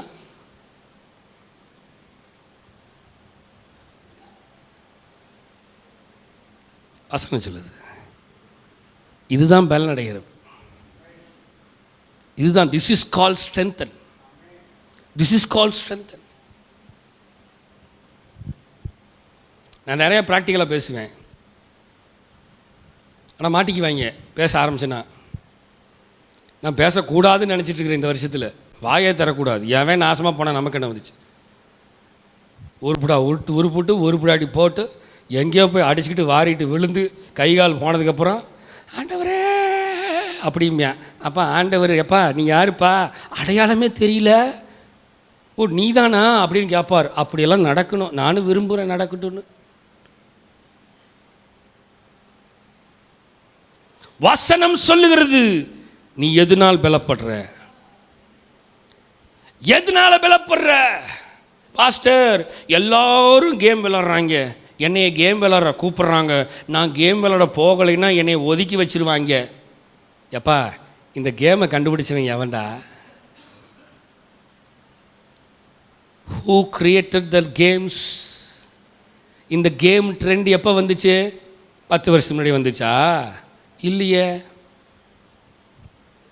மக்களே, எதிலே பலப்பட்டு கொண்டிருக்கிறோம் என்பதை பாருங்கள். உண்மையாலும் தேவனுக்குள்ளாக தேவனுடைய பலத்தினால் பலப்பட்டு கொண்டிருக்கிறோமா, அல்லது நாம் உலகத்தினால் பலப்பட்டு கொண்டு இருக்கிறோமா என்பதை சற்று சிந்தித்து பாருங்கள். கொஞ்சம் சிந்திச்சு பாருங்கள். வசனம் சொல்லுகிறது, பரிசுத்த ஆவி உங்களிடத்தில் வரும் பொழுது, தெளிவாக வசனம் போகிறது, என்னிடத்தில் வரும் பொழுது நான் சொல்லுங்க பலனடைந்து. எப்படி பலனடையணும்? எப்படி பலனடையுமோ அதுக்கு தான் நான் பலனடைஞ்சு. வசனம் சொல்லுது, ஒரு இடம் மட்டும் இல்லை, யூதேயாவிலும் ஜுடயா சமாரியா. அடுத்தது அதோட இடத்துல ஆண்டவர், இல்லை ஆண்டவரே நீங்கள் ஒரு இடம் 2 இடம் மட்டும் தானே சொல்லியிருக்கிறீங்க அப்படின்னு சொல்லிடுவான்னு சொல்லி ஆண்டவர் அடுத்த லைனில் எழுதிட்டார். என்ன தெரியுமா? பூமியின் கடையாந்திர வரையும். அப்படின்னு என்னது? பூமி எந்த வரைக்கும் இருக்குதோ கடைசி வரைக்கும் நீ உங்கள் ஃப்ரெண்டுக்கு சாட்சியாயிருன்னு போட்டிருக்கா, உன் ஃபேமிலிக்கு சாட்சியாக இருக்குன்னு போட்டிருக்குதா, உன் நண்பனுக்கு சாட்சியாக இருக்குன்னு போட்டிருக்குதா? ஹலோ, கவனிச்சிங்களா மக்களே? கவனிச்சிங்களா மக்களே? This church is not a worldly church. இது மற்ற சர்ச் மாதிரி நீ என்ன வேணாலும் செய், நீ என்ன வேணாலும் போட்டுக்கோ, நீ எப்படி வேணாலும் வாழு அப்படிங்கிற பாஸ்டர் நான் கிடையாது. நான் யோவான் ஸ்நானகனுடைய டிட்டோ. வனாந்தத்தில் கூப்பிடுனுடைய சத்தம் உன் காது கேட்கலைன்னா காது கேட்க வைப்பேன். என்னை பார்த்தாவே ரஃபாக தான் இருக்கும். ஏன் தெரியுமா? அவனை பார்க்கும்பொழுது, யாரை பார்க்கும்போது? யோவான் ஸ்நானகனை பார்க்கும்போதே எல்லாம் பயந்துட்டாங்க. ஏன்னா அவன் ஆளே வித்தியாசம். எப்படி தெரியுமா? காட்டுப்பைய மாதிரி தான் இருந்தானா. ஓட்டுறது ஒட்டகம் மயிரும் தேனையும் அதையும் இதையும் சாப்பிட்டுக்கிட்டு அவனை பார்க்கவே ஐயோ நமக்கு இவன் செட் ஆக மாட்டானே. ஆமாம், நிறைய பேர் இப்படி நினச்சிட்டு இருக்காங்க, நம்ம பாஸ்டர் நமக்கு செட் ஆக மாட்டேங்கிறாரு. எஸ் எஸ், செட் ஆகாதவன் தான் உன்னைய செட் பண்ணுவான். ஹல்லேலூயா. ஏன்னா நான் பேசுகிறது பரிசுத்த ஆவியானுடைய பலன் உனக்குள்ள வரணும். நீ யாருக்கு சாட்சியா இருக்கணும்? மனுஷனுக்கு சாட்சியா இருக்கக்கூடாது, தேவனுக்கு சாட்சியா இருக்கணும். ஹல்லேலூயா. சேஞ்ச் சேஞ்ச் இல்ல 11 சாட்சியா இருந்தினா உன்னிடத்திலிருந்து எடுத்துக்கொள்ளப்பட்ட ஆவியானவர் திரும்ப உன்கிட்ட வருவாரு. அவர் நிச்சயமா சகல சத்தியத்துக்குள்ளேயும் உன்னை நடத்துவார். வாசிங்க, மாத்துங்க. 2 1 2 3 4 பெந்தெகோஸ்தே என்னும் நாள் வரும் பொழுது அவர்கள் எல்லாரும் ஒருமனப்பட்டு ஓரிடத்தில் வந்தார்கள். அப்பொழுது பலத்த காற்று அடிக்கிற முழக்கம் போல் வானத்திலிருந்து சடுதியாய் ஒரு முழக்கம் உண்டாய் அவர்கள் உட்கார்ந்திருந்த வீடு முழுவதையும் நிரப்பிற்று. அல்லாமலும் அக்கினி மயமான நாவுகள் போல பிரிந்திருக்கும் நாவுகள் அவர்களுக்கு காணப்பட்டு, எப்படியா, அவர்கள் ஒவ்வொருவர் மேலும் வந்து அமர்ந்தது. அவர்கள் எல்லாரும் பரிசுத்த ஆவியினாலே நிரப்பப்பட்டு ஆவியானவர் தங்களுக்கு தந்துள்ள வரத்தின்படி வெவ்வேறு பாஷைகளை பேசத் தொடங்கினார்கள். Right. The next level, I am going to the next level, the 4th level. 1 ரட்சிப்பு, 2 baptism, 3 anointing, 4 the spiritual tongues, speaking in tongues. பரிசுத்த ஆவியினானவரால் நிரப்பப்பட்டால் the next sign, the 4th level is, first வசனத்துக்கு வா. முதல் வசனத்தில் வசனம் சொல்லுது, பெந்தெகோஸ்தே என்னும் நாள் வந்த பொழுது அவர்கள் எல்லாம் ஒருமனப்பட்டு ஓரிடத்தில் வந்தார்கள். அப்பொழுது பலத்த காற்று அடிக்கிற முழக்கம் போல வானத்தில் சடுதியாய் ஒரு முழக்கம் உண்டாகி அவர்கள் உட்கார்ந்த வீடு முழுவதும் நிரப்பிற்று. அல்லாமலும் பீப்புள் ஆஃப் காட், நல்ல கவனிங்க, என்ன நாவுகள்? என்ன நாவுகள்? சத்தமா சொல்லுங்க. அக்கினி மயமான நாவுகளை ஆண்டவர் எப்படி கொடுத்தாரா? நாவுகள் போல பிரிந்திருக்கும் நாவுகள். Yes, it's different. எல்லா நாவுகள் போல அல்ல, எல்லா நாவுகள் போல அல்ல, இது அக்கினிமயமான நாவுகள். இட்ஸ் என்னது? Anointed tongue, the fire tongue. It's a different tongue. Hallelujah. Hallelujah. இப்போ அபிஷேகம் பெற்றிருக்கிறார்கள், அனாயிட்டிங் அபிஷேகத்தினால் நிரப்பப்பட்டு இருக்கிறார்கள் என்றால் அதை எப்படி ஐடென்டிஃபை பண்ணுறதுனா, இந்த லெவல் 4ல் அந்த ஸ்பீக்கிங் இன் டங்ஸில் தான் இவர்கள் அபிஷேகம் பெற்றிருக்கிறார்கள் என்பதற்கான அடையாளத்தை காட்டுகிறதாக இருக்கிறது. ஆமேன். அல்லேலூயா. இப்போ அபிஷேகம் பெற்றால் நம்ம வாயிலிருந்து எப்படி வருமா? பிரிந்திருக்கும் நாவுகள் வெவ்வேறு பாஷைகளை பேச தொடங்குவாங்க. அடுத்த வசனம் மாற்றுங்க. அவர்கள் எல்லாரும் பரிசுத்த ஆவியினாலே நிரப்பப்பட்டு, என்னவா? பரிசுத்த ஆவியானவர் தங்களுக்கு தந்தருளின. பரிசுத்த ஆவியானவர் தங்களுக்கு தந்தருளின. தங்களுக்குன்னா அவர்களுக்கு தந்தருளின வரத்தின்படி, கிஃப்ட்ஸ் படி பல பல வெவ்வேறு பாஷைகளை பேச. ஆனால் அக்கினிமயமான நாவுகள், எப்படி நாவுகள்? பிரிந்திருக்கும் நாவுகளை கர்த்தர் அவர்களுக்கு தந்த நேரத்தில் அவன் ஒவ்வொருவரும் கர்த்தர் தனக்கு தந்துள்ள வரத்தின்படி வெவ்வேறு பாஷைகளை பேச தொடங்கினான். இப்போ ஒருத்தர் அபிஷேகத்தில் நிரப்பப்பட்டிருக்கிறாங்கன்னா, ஆண்டோட அனாயிட்டிங்னால நிரப்பப்பட்டிருக்கிறாங்கன்னா, ஒரு ஆள் வேற மாதிரி என்ன பண்ணுறான்? அந்நிய பாஷையில் ஒரு ஆள் வேற மாதிரி பேசுகிறான், இன்னொரு ஆள் வேற மாதிரி பேசுகிறாங்க, இன்னொரு ஆள் வேற மாதிரி பேசுகிறாங்க. இப்போ ஒவ்வொருத்தரும் ஒவ்வொரு மாதிரி பேசுகிறாங்க.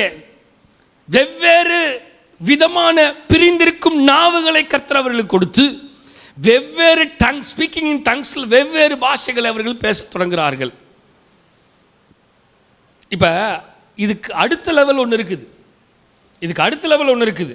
என்ன லெவல்னா, இப்போ கர்த்தர் என்னை அனாயிட் பண்ணிட்டாரு. சிலர்லாம் கேட்குறாங்க, சிலர்லாம் கேள்வி கேட்குறாங்க. என்னென்னா, பாஸ்டர் என்னை அபிஷேகம் பண்ணிட்டாரு ஆண்டவர், எனக்கு ஸ்பீக்கிங் இன் டங்ஸ், எனக்கு அந்நிய பாஷையை பேசுகிற வரத்தையும் கர்த்தர் கொடுத்து விட்டார். நான் இப்பொழுது அந்த அந்நிய பாஷையில் நான் கர்த்தரை துதிக்கிறேன், பாடுகிறேன், பேசுகிறேன், எல்லாம் பண்ணுறேன். அடுத்தது என்ன பண்ணட்டும்? அடுத்தது நான் என்ன பண்ணுறது? இதுலேயே ஸ்டேபிளாக நிற்கிறதா? நோ.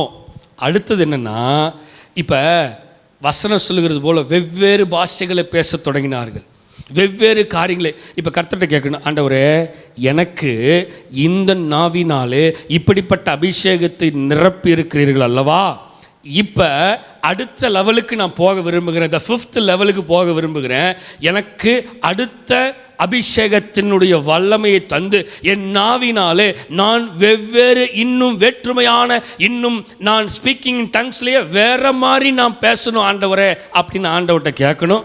ஆண்டவர் நிரப்புவார். புரிஞ்சுதான் நான் சொன்னது?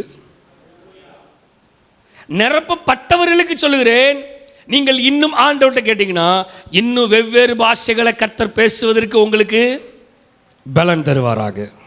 ஹல்லேலூயா, ஹல்லேலூயா. ஸோ இதுதான் ஸ்பிரிச்சுவல் அனாயிட்டிங்கோடைய ஒவ்வொரு பார்ட், ஒவ்வொரு லெவல். ஒரு மனிதனுக்குள்ளாக, ஒரு பிலிவருக்குள்ளாக, ஒரு விசுவாசிக்குள்ளாக, ஒரு ஊழியக்காரனுக்குள்ளாக பரிசுத்த ஆவியானவர் வந்துவிட்டால் அவன் ஸ்திரப்படணும். Simple thing, ஸ்திரப்படணும், பலப்படணும். எப்படி? சாட்சியா இருக்கணும். சொல்லுங்க. ஸ்திரப்படணும், பலப்படணும், சாட்சியா இருக்கணும். யாருக்கு? எனக்கு சாட்சியா இருங்க. மனிதர்களுக்கு அல்ல, சூழ்நிலைக்கு அல்ல, ஃப்ரெண்ட்ஸுக்கு கிடையாது, எனக்கு சாட்சியாயிரு.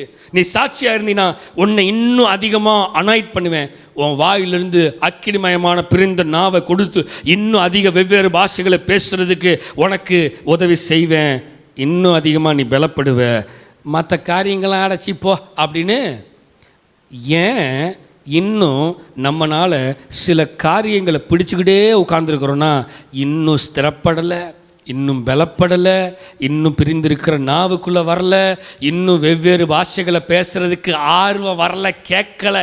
இங்கே தேடுகிற ஆர்வம் இதில் வரமாட்டேங்குது, இங்கே நாடுகிற ஆர்வம் இதில் வரமாட்டேங்குது, இங்கே எல்லாம் செய்யணுமோ அதை செய்யணும், இங்கே டைம் ஸ்பெண்ட் பண்ணுறதில்ல. ரைட். இந்த வாரத்தில் எத்தனை பேர் பைபிள் வாசித்தீங்க மக்களே? மிகுந்த வேதனையும் துக்கமான விஷயமாக இருக்கிறது, துக்ககரமான விஷயம். சர்ச்சில் வந்து கீபோர்டு வாசிக்கிறது யார் வேணாலும் வாசிக்கலாம். கீபோர்டே இல்லைனாலும் கையை தட்டி பாட்டை பாடிடலாம். அந்த காலத்தெல்லாம் ட்ரம்மை போட்டு அடின்னு நானும் அடிச்சிருக்கேன், அடித்து கிழிச்செல்லாம் எடுத்திருக்கேன் ட்ரம்மெல்லாம். That is not a matter. Instrument is not a matter. நான் கருவி, நான் தான் இன்ஸ்ட்ருமெண்ட்டு. நான் ஆவியிலே ஸ்திரப்பட்டிருக்கிறேனா, நான் ஆவியிலே பலப்பட்டிருக்கிறேனா, நான் ஆவியானவரால் நடத்தப்படுறேனா தெரியலையேப்பா. Change the slide. வசனம் சொல்லுது, அப்போஸ்தலர் புத்தகம் 10ஆம் அதிகாரம் 37-38 வசனம். யோவான் ஞானஸ்நானத்தை குறித்து பிரசங்கித்த பின்பு கலிலேய நாடு முதற்கொண்டு யூதேயா தேசமெங்கும் நடந்த சங்கதி இதுவே. நடந்த விஷயத்தை கவனிங்க. அவன் பிரசங்கம் பண்ணின பின்பு என்னதுங்க மக்களே? சொல்லுங்க, என்னது? பிரசங்கம் பண்ணின பின்பு என்ன நடந்துச்சு? அந்த சங்கதி என்ன? நஸ்ரேனாகிய இயேசுவை தேவன் பரிசுத்த ஆவியினாலும் வல்லமையினாலும் அபிஷேகம் பண்ணினார். தேவன் அவனுடனே கூட இருந்தபடியினால் அவர் நன்மை செய்கிறவராயும் பிசாசின் வல்லமையில் அகப்பட்ட யாவரையும் குணமாக்குறவராயும் சுற்றி திரிந்தார். சோ வை, முன்னாடி வசனம், வை பிரசங்கம் ஏன் பண்ணப்படுது? பிரசங்கம் ஏன் பண்ணப்படுது? பிரசங்கம் ஏன் பண்ணப்படுது? பிரசங்கம் பண்ணி முடிச்ச பின்பு அங்கே நடந்த சங்கதி என்ன? சேஞ்ச் 38 வா. நஸ்ரேனாகிய இயேசுவை தேவன் பரிசுத்த ஆவியினால் வல்லமையினால் அபிஷேகம் பண்ணினார். இந்த சங்கதி என்ன? பிரசங்கம் எதுக்கு பண்ணுறோம்? எப்பா இந்த செய்தியெல்லாம் கேட்டு உன்னை ஸ்திரப்படுத்தி உன்னை பலப்படுத்தி பரிசுத்த ஆவியினால் நீ நிரப்பப்படணும், அபிஷேகம் பண்ணணும், வல்லமையினால் நீ நிரப்பப்படணும். தேவன் அவனுடனே கூட இருந்தபடினால் அவர் நன்மை செய்கிறவராக இருந்தது போல நீயும் நன்மை செய்யணும். வல்லமையில் அகப்பட்ட பிசாசின் வல்லமையில் அகப்பட்டவர்கள் யாவரை குணமாக்கணும். நீ பிசாசின் வல்லமையில் அகப்பட்டிருக்கிற உன்னை கர்த்தர் குணமாக்குறது தான் பிரசங்கமே பண்ணப்படுது. ஆனா இன்னும் குணமாக்கப்படாம இருந்தா பிரசங்கமே வேஸ்டியா? பிரசங்கமே வேஸ்டி. குணப்படாமல் ஒரு வியாதி குணப்படாமல் இருக்குதுன்னா அந்த டாக்டர் என்ன சொல்லுவோம்? அந்த டாக்டர் சரியில்லைன்னு சொல்லிடுவோம். ஆனால் குணப்படுவதற்கு என்னென்னலாம் செய்யணும் அந்த பேஷண்ட்டு? ஒழுங்காக ட்ரீட்மெண்ட் எடுக்கணும், ஒழுங்காக டாக்டர் சொல்கிற டேட்டில் போய் ரீசெக்கப் விசிட் பண்ணணும், கரெக்ட் டைமுக்கு மெடிசன் எடுக்கணும், த பர்ஃபெக்ட் ஃபுட்டு இப்படி தான் அப்படி தான் எடுக்கணும், கரெக்டாக ஃபாலோ அப் செக்கப்பில் ஃபாலோ அப்பில் கரெக்டாக போயிட்டே இருக்கணும். அதெல்லாம் செஞ்சால் நம்ம சீக்கிரத்தில் குணம் அடைய முடியும். இது எதையுமே செய்யாமல் குணமடையாமல் இருக்குதுட்டு டாக்டரை குணமடைய செய்ய வைக்காத டாக்டர், இது சரியில்லாத டாக்டர். எனக்கு தெரிஞ்ச ஒருத்தங்க இருக்காங்க, அவங்களுக்கு இருதயத்தில் என்ன தெரியுமா? வியாதிகள் பிச்சுக்கிட்டு நிற்கும், ஆனால் டாக்டரை போன உடனே தப்புன்னு இறங்கிடணும். எப்படி? ஒரு டாக்டர்கிட்ட போவாங்க, விக்னேஸ்வரன்ட்டு போவாங்க. என்ன டாக்டர் என்ன மருந்து கொடுத்தான், சரியே ஆகலை. டே 1 சரியாகுமா? சரியாகிற அளவுக்கு உடம்பு இருந்தால் தானே ஆகும். அறிவாளன்ட்டு போவான், அங்கே போய் உட்காந்துருந்து ஊசி போட்டுருவான். அறிவழகனும் சரியில்லை, என்ன இது?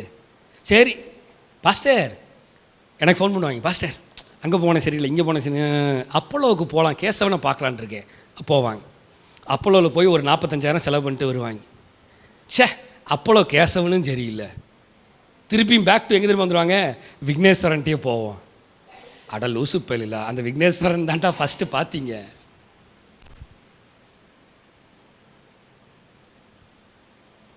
பேஷண்ட்டுக்கு பேஷண்ட் இல்லை, சொன்னது புரிஞ்சுதா?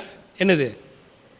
வியாதியஸ்தன் பேஷண்ட்டுக்கு அமைதியாக மருத்துவர் கொடுக்கறதை கேட்டு குணமடைகிறதுக்கு அவனுக்கு பொறுமை இல்லை. உடனே ரெமடி கிடைக்கணும், உடனே ரெமடி கிடைக்கணும், உடனே. அப்படி கிடைக்கணும்னா ஆண்டவர் தான் கூப்பிட்டு கேட்கணும், ஆண்டவரே அப்படின்னு. அங்கேயும் போக மாட்டாங்க, சர்ச்சுக்கும் போக மாட்டாங்க. இதில் வேறு அவங்க போன வாரம் சொன்னதை கேட்டு எனக்கு உச்சக்கட்ட கோவம் வந்து நான் வாயை மூடிட்டு பேசாமல் வந்துட்டேன். பாஸ்டர் சர்ச்சுக்கு போனோமா, சர்ச்சுக்கு போனதுலேருந்து இந்த கால் வலி வந்துருச்சு. நாங்கள் அட முகரக்கட்ட, சர்ச்சுக்கு போனதில் தான் கால் வலி வந்துச்சா? உனக்கு கால் வலி நிற்கவே நிற்காதுடி அப்படின்னு மனசில் நினச்சிக்கிட்டு வந்துட்டேன். சர்ச்சுக்கு போனதுனால தான் கால் வலி வந்துச்சான். என்னதுங்க?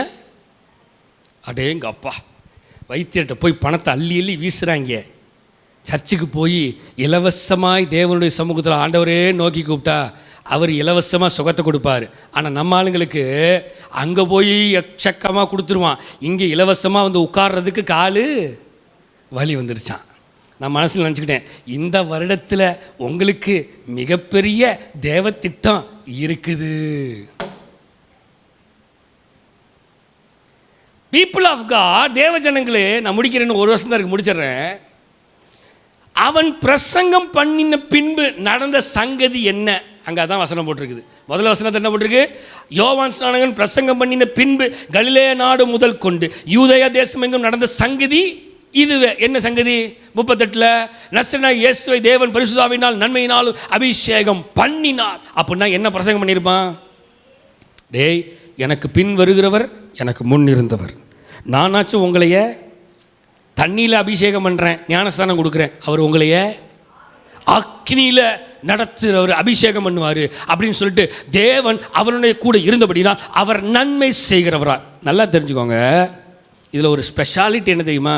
ஒரு லெவல் 1 2 3 4 சொன்னேன். ஃபர்ஸ்ட் லெவல் என்னது?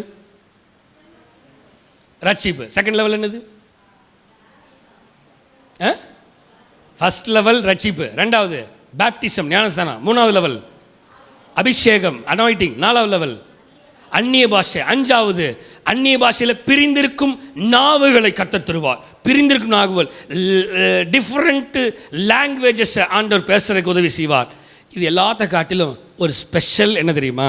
அபிஷேகம் உள்ளே வந்துருச்சுன்னா நன்மை செய்கிறவராக இருக்கணும். என்னதுங்க? அடுத்தது பிசாசினால் அகப்பட்டவர்களுக்கு விடுதலை கிடைக்கணும். அப்போ ஒரு மனுஷனுக்குள்ள அபிஷேகம் வந்துருச்சுன்னா பிசாசினால் அகப்பட்டிருக்கிறவனும் வெளியில் போயிடணும். சவுலுக்கு தேவனால் வரவிடப்பட்ட ஒரு அசுத்த ஆவி அவனுக்குள்ளே வந்துருச்சு.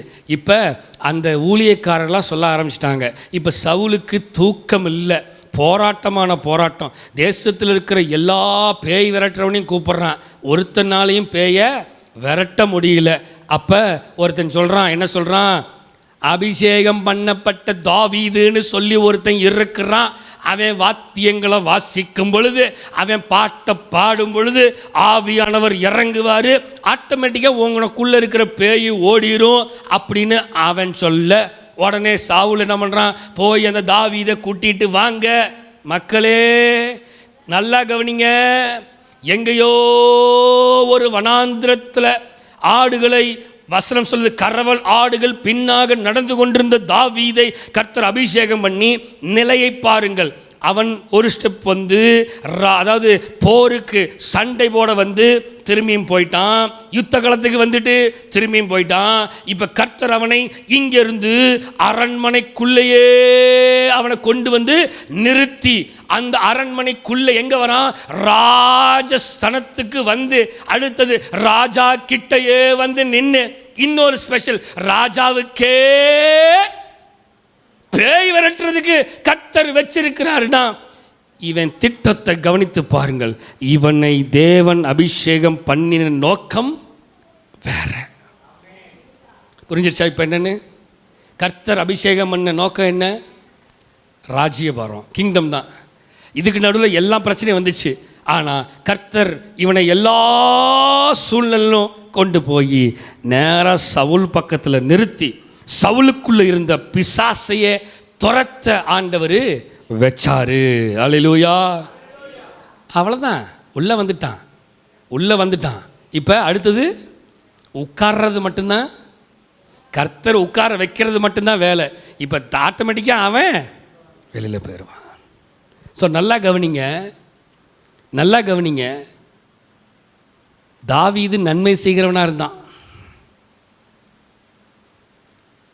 சவுலு கொந்தளிச்சு தாவீதை கொலை பண்ணுறதுக்கே வேலையாக தேடினான். ஆனால் அவனுடைய தொங்கலை கூட வெட்டிட்டு வந்து, பார்த்தியா, இவ்வளோ பக்கத்தில் தான் இருந்தேன், ஆனால் உன்னைய நான் கொல்லலை, நன்மை செய்கிறவனாக இருந்தேன். அவனுக்குள்ளே புகுந்த பிசாசை துரத்துனேன், நன்மை செய்கிறவனாக இருந்தேன். இது காரணம் தெரியுமா, கர்த்தருடைய ஆவியானவர் என் மேலே இருக்கிறார். அவன் சொல்கிறான், அபிஷேகம் பண்ணவன் மேலே கை போடுவதற்கு. அவன் சொல்கிறான் அவனுடைய அசிஸ்டண்ட்டு, மகனே வேணாண்டா, அவன் சீக்கிரத்தில் வயசாகி அவனை செத்து போயிடுவான், இல்லைன்னா போருக்கு போய் அவனை கொண்டுருவான், நம்ம இது பண்ணவன் நான் விட்டுரு. தாவீது சொன்ன வார்த்தை, நன்மை நினச்சா, தாவீது நினச்சா எதையும் செய்ய முடியும், நன்மை செய்கிறவராய் அவன் இருந்தான். ஆமென். கடைசி வசனம் முடிக்க விரும்புகிறேன். 1 யோவான் 2ஆம் அதிகாரம் 20ஆம் வசனம், 26, 27 வசனங்கள். கடைசி வசனம் முடிக்க விரும்புகிறேன். 1 யோவான் 2ஆம் அதிகாரம் 20ஆம் வசனம், 26, 27. நீங்கள் பரிசுத்தராலே அபிஷேகம் பெற்று சகலத்தையும் அறிந்திருக்கிறீர்கள். ரைட். யாருக்கு ஏதாவது தெரியாமல் இருக்குதா? உங்களுக்கு ஏதாவது தெரியாமல் இருக்குதா? நீங்கள் சகலத்தையும் அறிந்திருக்கிறீர்களா? சொல்லுங்கள், நீங்கள் சகலத்தையும் அறிந்திருக்கிறீர்களா? என்னங்க பதில் சொல்ல மாட்டேங்கிறீங்க? நீங்கள் சகலத்தையும் அறிந்திருக்கிறீர்களா? சரி, உலகத்தில் இருக்கிற காரியங்களை சகலத்தையும் அறிந்திருக்கிறீர்களா? எத்தனை மணிக்கு போகணும், எத்தனை மணிக்கு பஸ் ஏறணும், எத்தனை மணிக்கு ட்ரெயின் ஏறணும், எத்தனை மணிக்கு கடைக்கு போகணும், எத்தனை மணிக்கு இந்த கடையில் சாப்பாடு கிடைக்கும், எத்தனை மணிக்கு இந்த கடைக்கு போனால் சாப்பாடு கிடைக்காது, எத்தனை மணிக்கு போனால் சாப்பாடு தீர்ந்துடும், எந்த கடைக்கு போனால் என்ன சாப்பாடு கிடைக்கும், என்ன ஏது எல்லாம் நமக்கு சொல்லுங்கள். தெரியுமா தெரியாதா? தெரியும், சகலமும் தெரியும். ஆனால் சர்ச்சு எத்தனை மணிக்கு தொடங்கும் தெரியும். ஆராதனை எத்தனை மணிக்கு தெரியும். ஜூம் மீட்டிங் எத்தனை மணிக்கு நடக்கும் தெரியும். 5:30 மணிக்கு தொடங்கும் காலையில் தெரியும். எல்லாம் தெரியுமா தெரியாதா? தெரியும். ஆனால் தெரிஞ்சுக்கிட்டே ஏன் செய்கிறதில்ல?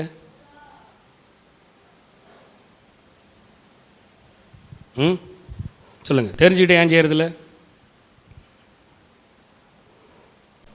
நான் முடிச்சிட்டேன், இதுதான் கடைசி வசனம். நீங்கள் பதில் சொன்னீங்கன்னா நான் முடிச்சிடுவேன். 5:30 மணிக்கு ஜெபம் காலையில் தொடங்குது தெரியும், ஆனால் 5:40 தான் நான் உள்ளே வருவேன். ஆனால் ஜெபம் எத்தனை மணிக்கு? 5:30க்கு நல்லாவே தெரியும். I know you know everything to do, but you don't know how to behave in a spiritual way. எனக்கு எல்லாமே தெரியும், பரிசுத்த ஆவி அபிஷேகம் பெற்றிருக்கிறேன், சகலத்தையும் நான் அறிந்திருக்கிறேன், எல்லாம் தெரியும். ஆனால் நான் சர்ச்சுக்கும் ஆவிக்குரிய காரியத்தை மட்டும் நான் செய்ய மாட்டேனா? அப்போ தெரிந்தே செய்யாமல்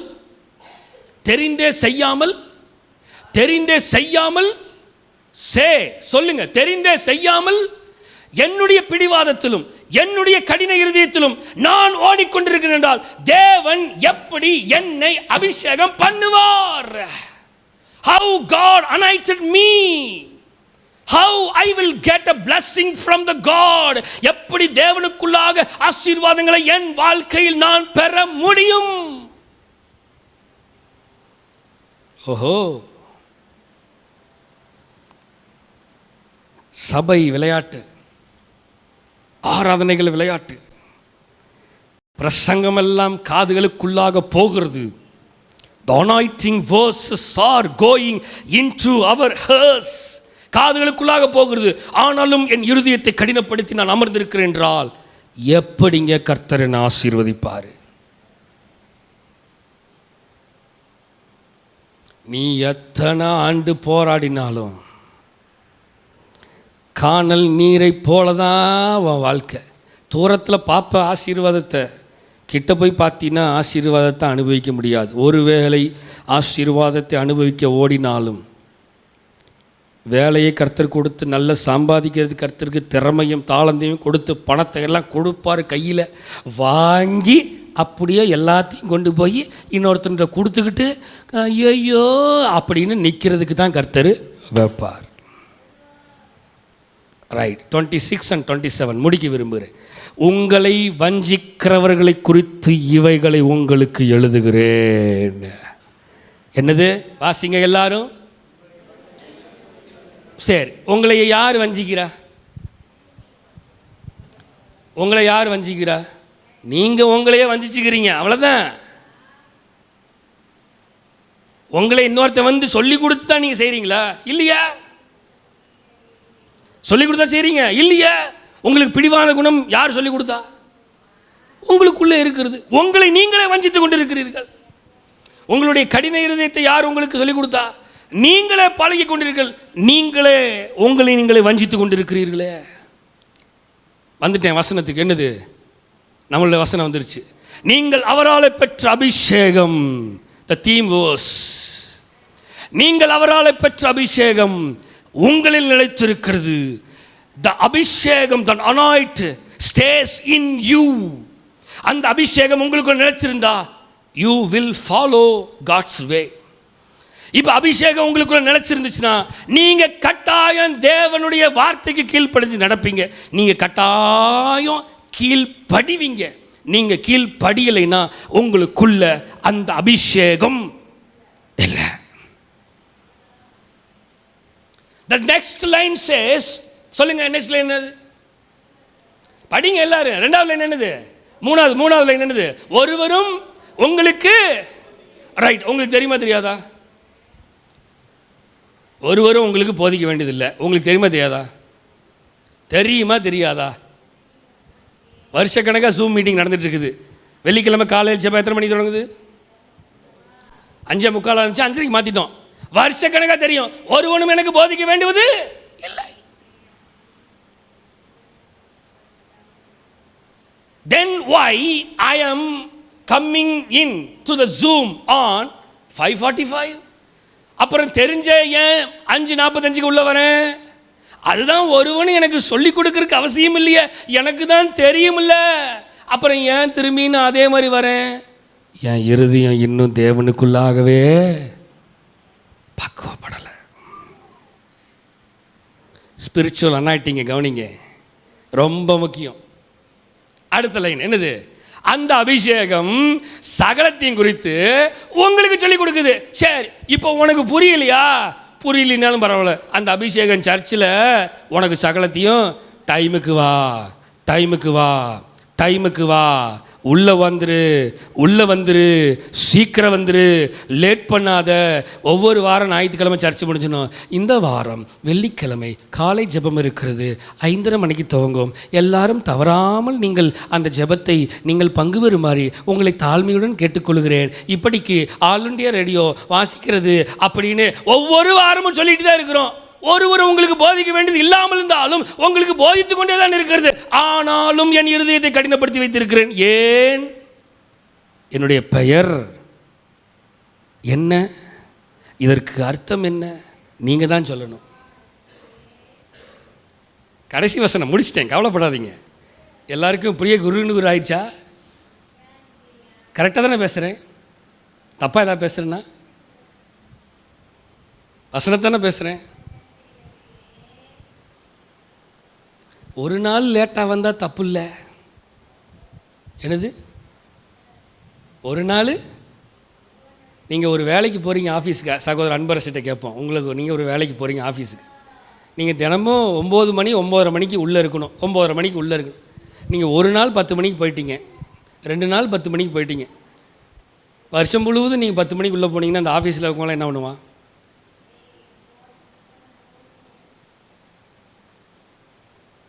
சகோதரி பிரேமா அவர்கள் டீச்சராக இருக்காங்க. நீங்கள் 9:30 மணிக்கு ஸ்கூலுக்குள்ளே போகணும். நீங்கள் தினமும் 10 மணிக்கு, வாரம் தினமும் 10 மணிக்கு ஸ்கூலுக்குள்ளே போனால்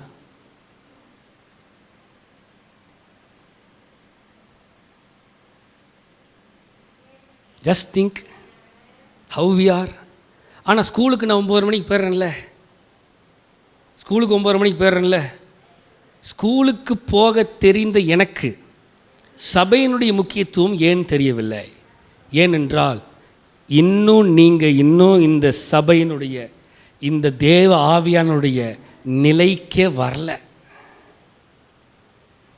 இன்னும் சபை ஆவியானவருடைய ஸ்டாண்டர்டுக்குள்ள இன்னும் வரல.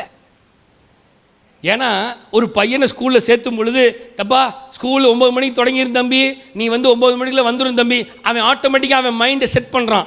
இனிமேல் இந்த பள்ளிக்கு நாம் 9 மணிக்குள் பெல் அடிக்கிறதுக்கு முன்னாடி போயிடணுங்கிற மண்டைக்குள்ள இருதயத்துக்குள்ள செட் பண்ணி வச்சுட்டான். So he follow that time, daily follow பண்ணுவான், ஃபாலோ பண்ணி தான் ஆகணும்.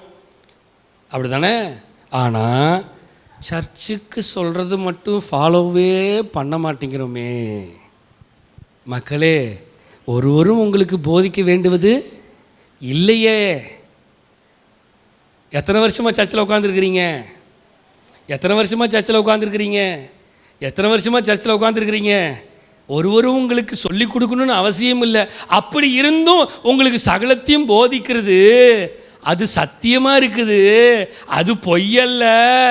அது உங்களுக்கு போதித்தபடியே அவரில் நிலைத்திருப்பீர்களாக. அது சொல்லி கொடுக்குற மாதிரி நான் நிலைச்சி இருந்தேன்னா நிச்சயமா கர்த்தர் என்னை அபிஷேகத்தில் நிரப்பி என்னைய நடத்துவார். இல்லைன்னா ஸ்திரப்பட முடியாது, பலப்பட முடியாது, ரட்சிப்பு வராது. ஞானஸ்தானம் வரல. ஞானஸ்தானம்னா தண்ணியில் மூழ்கி எந்திரிச்சா முடிஞ்சதுன்னு நினச்சிக்கூடாது. ஞானஸ்தானம்னா தண்ணியில் எந்திரிச்சு முழுங்கிறது வந்து வெளிப்பிரகாரமான சரீரத்துக்கு தானே தவிர உள்ளான மனுஷனுக்கு கிடையாது. உள்ளான மனிதன் நாளுக்கு நாள் புதிதாக்கப்படுகின்ற நேரம் மீது இந்த நாளிலே இந்த செகண்ட் பார்ட்டில் பரிசுத்த ஆவியானவர் நம்மோடு இடைப்பட்டு இருக்கிறார். இந்த வருஷத்தை த இயர் ஆஃப் ஸ்பிரிச்சுவல் அனாயிட்டிங் மாற்றுங்கப்பா, லாஸ்ட்டுக்கு வாங்க, ஃபஸ்ட்டுக்கு வாங்க. த இயர் ஆஃப் ஸ்பிரிச்சுவல் அனாயிட்டிங், இந்த வருடம் ஆவிக்குரிய அபிஷேகத்தின் வருடமாக இருக்கிறபடினால பரிசுத்த ஆவியானவர் 7ஆம் தேதியிலையும் 14ஆம் தேதியிலையும் இந்த ஆவிக்குரிய அனாயிட்டிங்கை பேசியிருக்கிறாரு. வசனம் சொல்லுது, நீங்கள் அவராலே பெற்ற அபிஷேகம் உங்களில் நிலைத்து இருந்தால் ஒருவரும் உங்களுக்கு போதிக்க வேண்டுவது இல்லை. அந்த அபிஷேகம் உங்களுக்குள்ள இருந்துச்சுன்னா தானா நான் செயல்படுவேன், தானா நான் வந்துடுவேன், தானா செயல்படுவேன், தானா எனக்கு எல்லாம் தெரியும். சர்ச்சுக்கு லீவு போடுறதுக்கு கூட சொல்ல மாட்டேங்கிறாங்க. எப்படி பாஸ்டர் இன்றைக்கி நாங்கள் சர்ச்சுக்கு வரமாட்டோம் பாஸ்டர் அப்படின்னு சொல்லக்கூட மாட்டேங்கிறாங்க. அப்போ எப்படிங்க சர்ச்சை அவங்க பார்க்குறாங்க? இல்லை எந்த விதத்தில் சர்ச்சை வச்சுருக்கிறாங்க? சபையை எந்த நிலையில் அவர்கள் வைத்திருக்கிறார்கள்? பீப்புள் ஆஃப் காட், கொஞ்சம் திங்க் பண்ணி பாருங்களேன். சிறு பிள்ளைகள் பாட்டு பாடணும். சகோதரர் அகிலா பாருங்கள், இன்றைக்கி எங்கே போனாங்கன்னு தெரியல. அவருடைய பிள்ளைகள் 2 பிள்ளைங்களும் பாட்டு பாடணும். தங்களுடைய பொறுப்பை மறந்து தங்களுடைய இஷ்டப்படி தான் ஓட வேண்டும் என்று ஓடுகிறோம். பாஸ்டர், நாங்கள் ஊருக்கு போகிறோம் பாஸ்டர், எங்கள் பிள்ளைங்கள்லாம் பாடுவாங்க, இந்த வாரம் நான் சர்ச்சுக்கு வர முடியாது சொல்லலாம்ல? ஸ்கூலுக்கு இந்த மாதிரி லீவ் போட முடியுமா? இன்ஃபார்ம் பண்ணாமல் லீவ் போட்டுருவீங்களா? பிள்ளைகளை இன்ஃபார்ம் பண்ணாமல் கூட்டிகிட்டு போயிடுவாங்களா? அடுத்த நாள் சொல்லுவான் ஸ்கூல்லேருந்து, பேரண்ட்ஸை கூட்டிகிட்டு வாங்க. தென் ஒய் இன் திஸ் சர்ச்சில் மட்டும் வசனம் சொல்லுது, ஒருவரும் உங்களுக்கு போதிக்க வேண்டியது இந்த சென்ஸ் தெரியாதா? இந்த மேனர்ஸ் தெரியாதா? இந்த இந்த இந்த சபையில் இது கூடவான்னு எனக்கு தெரியவில்லை.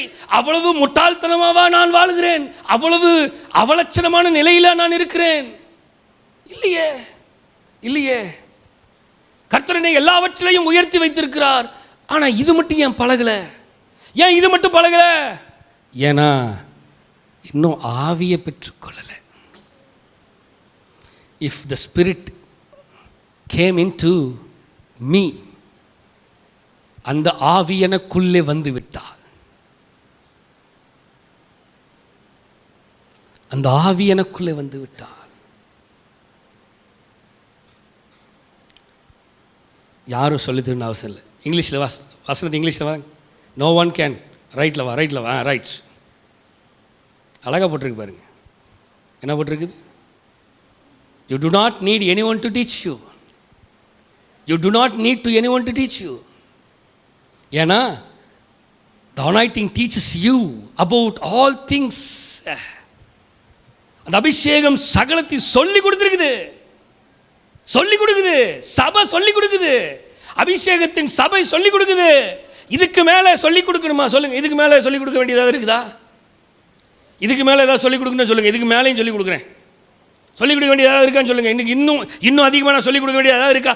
ஏதாவது ஒரு பகுதியில் நான் லேக்காக இருக்கிறேன்னா, குறைவுபட்டு இருக்கிறோமா? சொல்லுங்கள். அதையும் நான் பேசுகிறேன். எல்லாவற்றையும் நாம் கற்றுக் கொடுத்துருக்கிறோம். எனக்கு மிகுந்த வேதனை என்ன தெரியுமாங்க? ரொம்ப வேதனைப்பட்டேன். இந்த ஆண்டு துவங்கும் பொழுதே இருதயத்தின நொறுக்கப்பட்டு இடிக்கப்பட்டு வேதனையில் துக்கத்தில் தான் துவங்கினேன். காட், ஆண்டவரே, கடந்த 1 வருடமாக நான் உடன்படிக்கையை பற்றி பைபிள் ஸ்டடி நடத்தியிருக்கிறேன். ஆண்டவரே, 1 year பாஸ்ட் 1 year உடன்படிக்கையை பற்றி மாத்திரமே பேசியிருக்கிறேன். ஆண்டவரே, என் ஜனங்களுக்குள்ளே அந்த உடன்படிக்கை வரவில்லையே. அதனால் பைபிள் ஸ்டடி தேவையில்லை, நிறுத்திட்டேன். 1 வருஷம் பைபிள் ஸ்டடி பேசியுமே உடன்படிக்கைங்கிறத என்னன்னே வரலைங்க ஜனங்களுக்குள்ள. நான் இந்த ஆண்டு பேசி வந்துட போகுதா என்ன? That's why I stopped Bible study. Bible study நிறுத்திட்டு அமைதியாக விட்டுட்டேன். போ, கடக்கட்டும் போ. இவ்வளவு சத்தியத்தை பேசியுமே இந்த அனாயிட்டிங்கை பற்றி, இந்த அபிஷேகம் பற்றி, இந்த உணர்வை, தேவனை தேடுகிற உணர்வு உள்ளவன் உண்டோ என்று பார்க்க கர்த்தர் பரலோகத்திலிருந்து மனுபுத்திரரை கண்ணோக்கி பார்த்து கொண்டிருக்கிறாரே. மக்களே, திஸ் அனாயிட்டிங் வில் டீச் யூ. அழகாக போட்டிருக்கு பாருங்க. The anointing teaches you about all the things. All the things. All the things. புரியுதா உங்களுக்கு என்னன்னு? 2024லையும் இப்படி இருக்காதீங்க. எனக்கு ஒன்றும் பிரச்சனை இல்லை. நான் இப்படியே கத்திக்கிட்டு பிரசங்கம் பண்ணிகிட்டே தான் இருக்க போகிறேன். வனாந்தரத்தில் கூப்பிடுடைய சத்தம் என் சத்தம். இப்படியே தான் பிரசங்கம் பண்ணுவேன். என் பிரசங்கம் மாறப்போகிறது அல்ல. இன்னும் என் பிரசங்கம் வீரியம் அதிகமாகிட்டு தான் இருக்குமே தவிர ஐ வாண்ட் கோ பேக். நான் வந்துட்டேன் ஒரு ஸ்டாண்டர்டுக்கு. அந்த ஸ்டாண்டர்டை விட்டு நான் கீழே இனி இறங்க மாட்டேன், மேலே தான் போகணும். ஸோ 2023 நீங்கள் இருந்த மாதிரியே 2024லையும் ஃபாலோ பண்ணணும்னு தயவு செய்து நினச்சிட்டு இருக்காதீங்க. அது உங்களுக்கு தான் குறைவாகவே இருக்கும். நிறைவுள்ளவர்களாக வாருங்க. கர்த்தர் சகல நிறைவையும் நமக்கு தந்திருக்கிறார். குறைவு எதுலையாவது இருக்குதா மக்களே? குறைவு எதுலையாவது இருக்கிற மக்களே? எதுலேயுமே குறைவு இல்லை. ஆனால் குறைவு எங்கே தெரியுமா இருக்குது? தேவனை தேடுகிறதுல தான் குறைவே இருக்குது. தேவனை தேடுகிறதெல்லாம் முக்கியத்துவம் தெரியல. நீ காலாட்களோடு ஓட முடியவில்லை என்றால் குதிரைகளோடு எப்படி ஓடுவாய்? சமாதான தேசத்தில் நீ யோர்தான் பிரவாகித்து வரும் பொழுது நீ என்ன செய்ய போற? கண்ணிலே மூடுமா, ஜெபம் பண்ணலாமா? பரலோக தேவனே, இயேசு கிறிஸ்துவின் நாமத்தினால இந்த அருமையான காலவேளையில் ஆண்டவரே, நீர் எங்களோடு பேசின வார்த்தைக்காக நன்றி அப்பா. ஸ்பிரிச்சுவல் அனாயிட்டிங்ல இரண்டாவது பகுதி, the second part, spiritual anointingல எங்களோடு பரிசுத்த ஆவியானவர் இடைப்பட்ட கிருபைகளுக்காக நன்றி செலுத்துகிறோம் ஆண்டவரே. ஆவியானவரே, எங்களோடு பேசின the spiritual elementsக்காக நன்றி செலுத்துகிறோம். இந்த காரியங்களை நாங்கள் அறிந்து கொள்ள எங்கள் இருதய கண்களை, மனக்கண்களை திறந்து கொடுத்ததுக்காக நன்றி. ஒருவேளை நாங்கள் இன்னும் அறியாமல் இருந்தால் இன்னைக்கு எங்களுக்கு அறிவு கண்களை திறந்து கொடுத்ததுக்காக நன்றி செலுத்துகிறோம் ஆண்டவரே. இன்னும் அதிகமா ஆவியிலே நாங்கள் ஓட தேவன் கிருபை செய்வீராக நாங்கள் வேண்டிக் கொள்கிறோம் ஆண்டவரே. பரிசுத்த ஆவியானவர் தாமே எங்களோடு பேசின வார்த்தைக்காக நன்றி அப்பா. இன்னும் ஆவிக்குரிய காரியத்திலே அதிகமாய் ஓட கர்த்தர் கிருபை செய்யும்படியாக வேண்டிக் கொள்கிறோம். உடைய கரத்தில் எங்களை தருகிறோம், தாழ்த்துகிறோம். நீரே ஆளுகை செய்து வளர்த்தீரா. எல்லா துதிகன மகிமை எல்லாம் உமக்கு ஒருவருக்கு மாத்திரமே செலுத்துகிறோம். மீட்பர் ரட்சகருமாய் இயேசு கிறிஸ்துவின் மூலம் ஜெபம் கேளும் எங்கள் ஜீவனுள்ள நல்ல பிதாவே. ஆமென்.